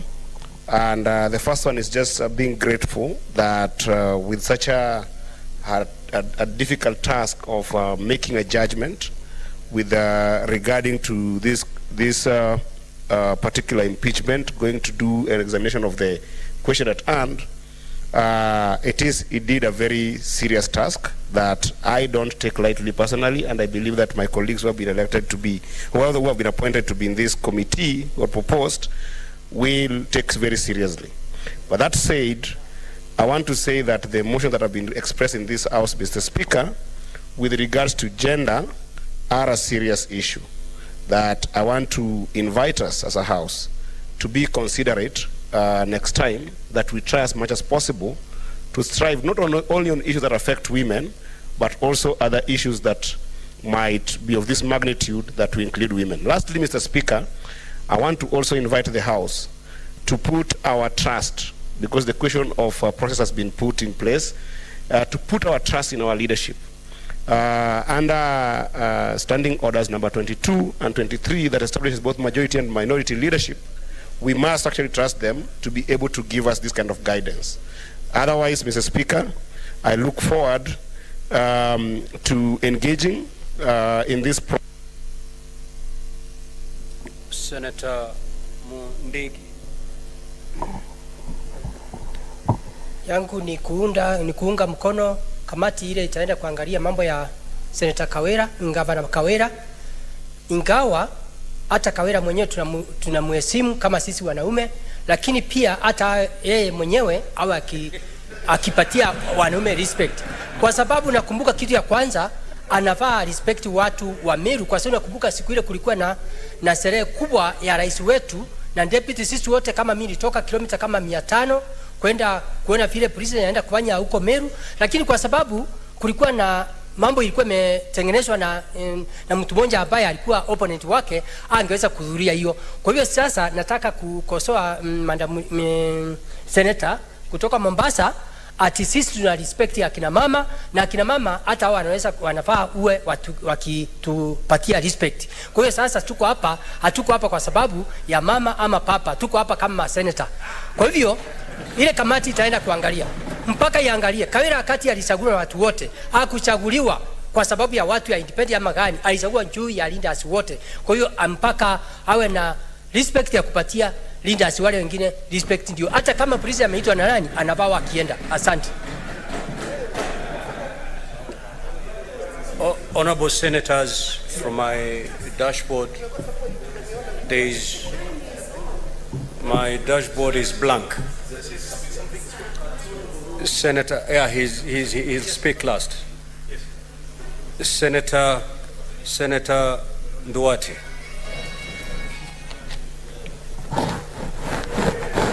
Mr. Speaker, sir, maybe the technicians need to check this because my button was on all this time. Mr. Speaker, sir, Standing Order 81B provides for the procedure to be adopted in the event of removal of a governor. Mr. Speaker, sir, it provides that the process can either be taken through plenary or by way of a select committee. Mr. Speaker, sir, in both of these two processes, none has been stated as being more superior than the other, meaning that a plenary should be as good as a select committee, Mr. Speaker, sir. In other words, Mr. Speaker, sir, if this function can be undertaken by the Senate, it can also be undertaken by the select committee. The standard of care required during the process will be the same both at the plenary and at the select committee level. Mr. Speaker, sir, I would wish to state, listening to the many submissions that have been made before the floor of this House, Mr. Speaker, sir, it is clear that there are some processes that may need to be improved. For instance, how committees are constituted, what is the level of percentage of gender, Mr. Speaker, sir, that can be improved for future processes. But Mr. Speaker, sir, without elongating my submissions, I would wish to support the motion that has been brought to the floor of this House by the Majority Leader, but to implore upon the Select Committee to undertake their duty with much care and without interference, and to see that, looking at the heated debate that has emanated from the House, Mr. Speaker, sir, everybody will be watching. Both the governor needs a fair trial, the standard of proof. At this juncture, will allow the Honorable Senator of Meru 5 minutes. Thank you, Honorable Speaker. On the onset, Mr. Speaker, sir, I really want to thank you and the members of the Senate for breaking their holiday to come and listen to the cries of the Meru people. So on behalf of the Meru County residents and my very behalf, humbly receive our gratitude. The role of the Senate, Honorable Speaker, is to represent the counties. That is Article 96(1) of our Constitution. The Senate represents the counties and serves to protect the interests of the counties and their governments. Therefore, Honorable Speaker, the reason why these senators left their families, some even were outside the country, it is because they are really following the Constitution and they are really protecting and defending the Constitution. And Mr. Speaker, I wish that these impeachments don't come to this House. It's unfortunate that Meru County is the first county to be brought on this matter. And Mr. Speaker, my wish is that both the parties, that is the Meru County Assembly, the 67 members opening their signatures to impeach the governor will be listened to, and also the governor. I'll really request her this time to appear before the Senate, because last week she did not appear before the County Assembly because she thought that there was a breach of the court order. But I really beg her also to appear before this committee, which will be maybe dominated today, so that also she can be heard, Mr. Speaker. Mr. Speaker, this matter has come at a time that is not so good because we are in our festivities. And Mr. Speaker, due to the past experiences, sometimes it becomes difficult to get the requisite quorum because we need 15 senators so that we can present the plenary. And therefore, Mr. Speaker, you know, if we go this route, I am afraid that getting that quorum sometimes might be difficult. And we want this matter to be expedited as fast as possible. Unfortunately, the Meru people thought today is the day that we are listening to all the issues and also making the decision. So I was forced this morning to go to all the radios to explain to them that today is just the start of the process. Therefore, Mr. Speaker, Meru community is very anxious. I know this Christmas, Most of them, some of us will enjoy the Christmas not in the normal manner. So, Mr. Speaker, we must get the system or the method which at least will give commitment. Because if we have 11 members committed to this cause, Mr. Speaker, I know that matter will be expedited with the fastest time possible.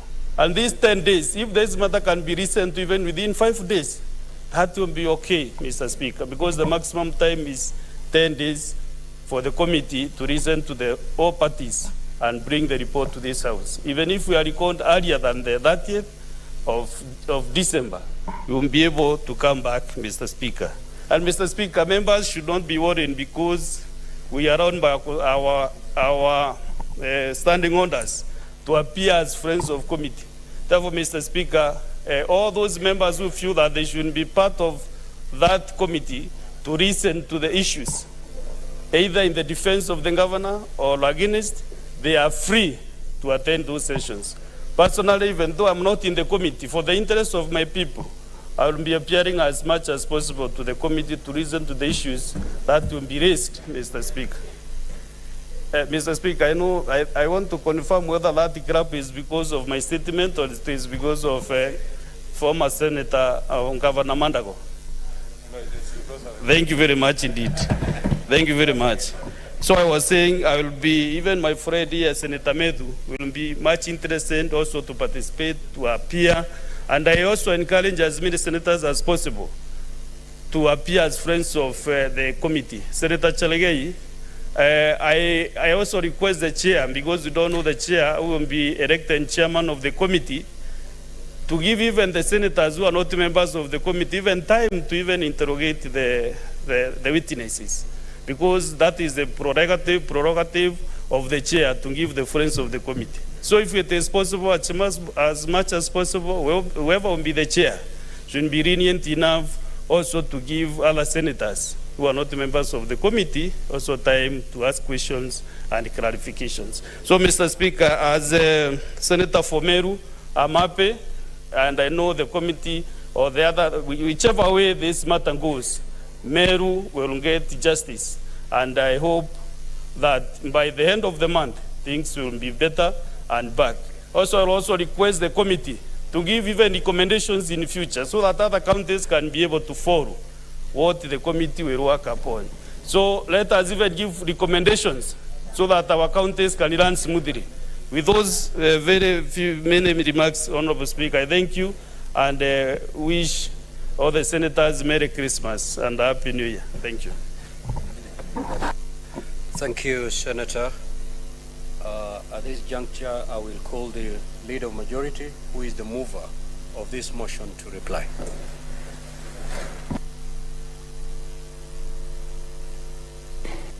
Thank you, Mr. Speaker, for this chance. I have had the opportunity to listen to almost every senator actually make their contribution. Those who agree, majority who agree that this is the way to go, and a few that maybe for one reason or the other thought otherwise. I think their views have also been listened to, and for good reason. As leadership, we keep on learning every day. People are different. People appreciate issues differently. Not everyone is made of the same temperament and cut from a particular cloth, Mr. Speaker. So you have to understand people.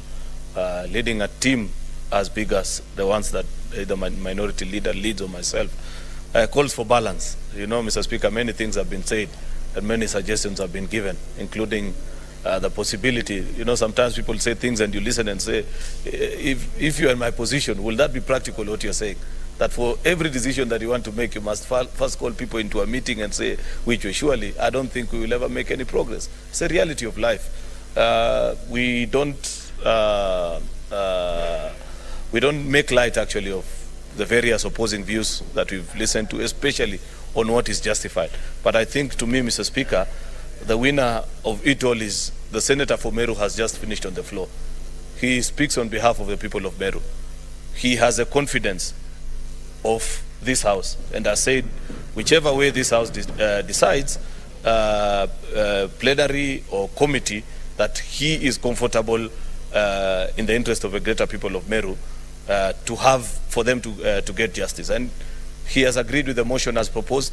He believes in the committees of this House. You know, Mr. Speaker, I can't remember who it was but somebody from the minority side actually said something quite profound, that as a committee chairperson, actually, I now remember it was Senator Professor Kamar, that a vote in support of this committee, you're simply voting to affirm that you believe in the committees of this House. This committee is no different from any other of our committees. Therefore, if we set a precedent of saying that we don't trust in committees, this and that may happen, we are by and large, and you know we are all members of committees in one way or the other, Mr. Speaker. Therefore, Mr. Speaker, I plead with my colleagues, let us vote, support the motion as is, and tomorrow our colleagues can begin the work and put us on notice. As soon as they are ready, we shall come back to hear what will be the finding of this committee. With those many remarks, Mr. Speaker, I beg to move.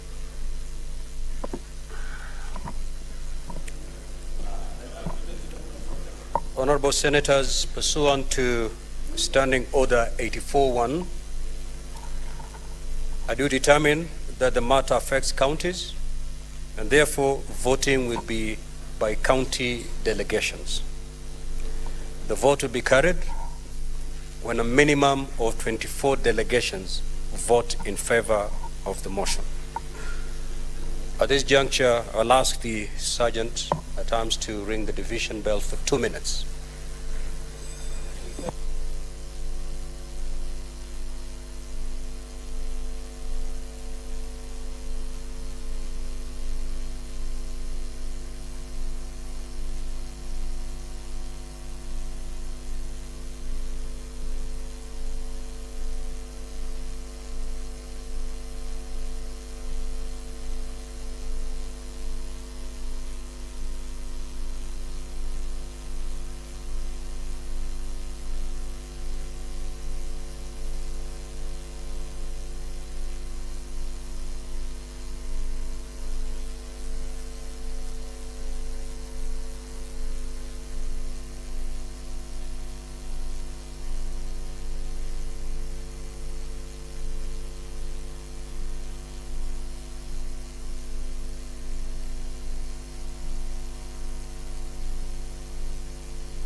So, Honorable Senators, the voting shall be done electronically, so kindly use your cards to log in.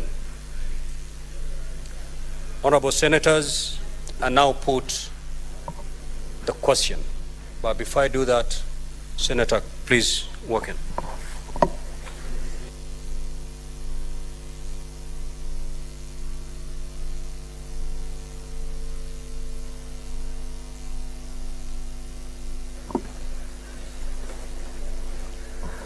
Sergeant at Arms, kindly draw the bar.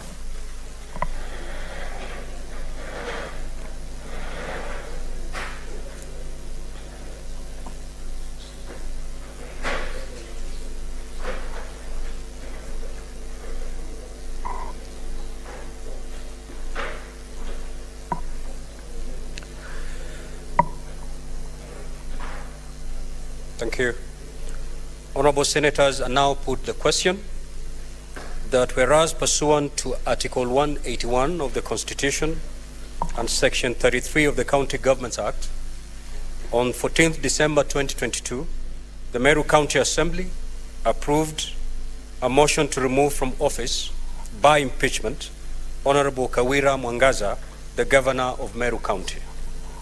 And further, whereas by a letter reference number CAM/res/volume V/2 dated 15th December 2022, received in the office of the Speaker of the Senate on Thursday, 15th December 2022, the Speaker of the Meru County Assembly informed the Speaker of the Senate of the approval of the motion by the County Assembly and further forwarded to the Speaker of the Senate documents in evidence of the proceedings of the Assembly. And whereas, pursuant to Section 33(3)(b) of the County Government Act and Standing Order 81(b) of the Senate by resolution may appoint a special committee comprising 11 of its members to investigate the matter. Now, therefore, pursuant to Section 33(3)(b) of the County Government Act and Standing Order 81(b), the Senate resolves to establish a special committee comprising the following senators. 1. Senator Dr. Boni Kalale, CBS MP. Senator Jackson Mandago, EGH MP. Senator Karungo Thangwa MP. Senator Esther Okenyuri MP. Senator Roba Ali Ibrahim, EGH MP. Senator Peris Tobiko MP. Senator Eddie Gisheru Okech MP. Senator Joseph Githuku Kamau MP. Senator Edwin Sifuna MP. Senator Agnes Kavindu Muthama MP.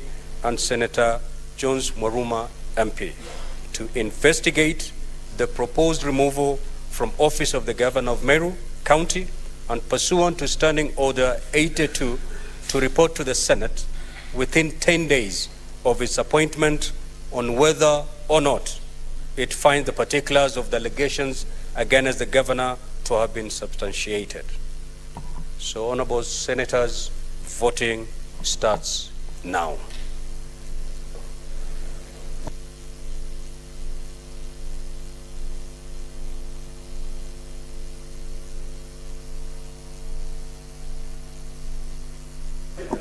I said we're going to vote electronically.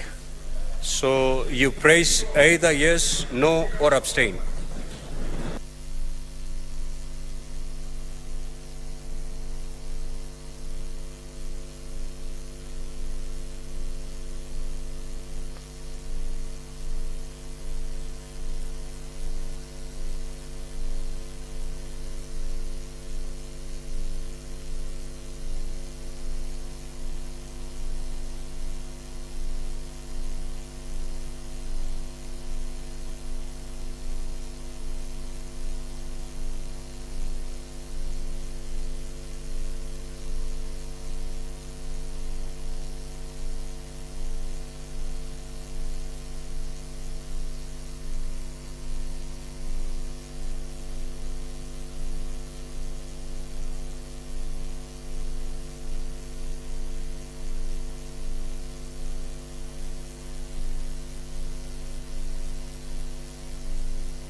Members, can you resume your seats?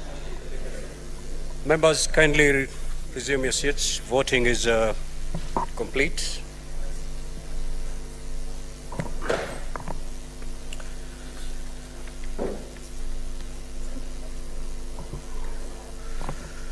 Sergeant at Arms, you may now withdraw the bars, please.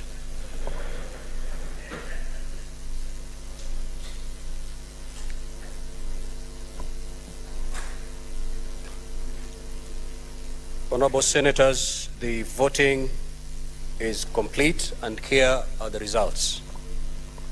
Ayes 33, noes 2, abstentions 0. The ayes have it.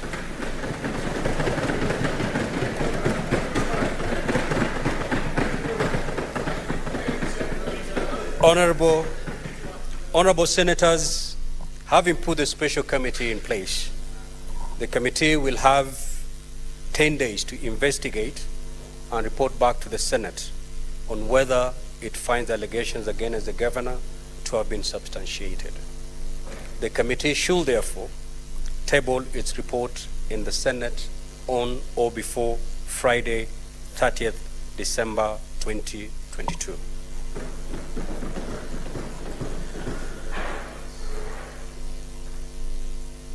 And honorable Senators, there being no other business on the order paper,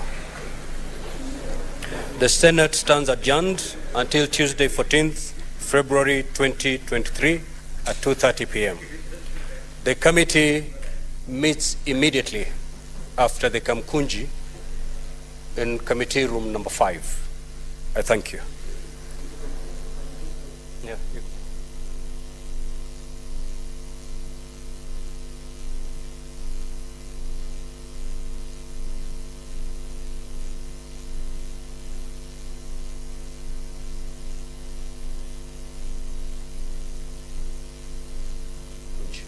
Thank you.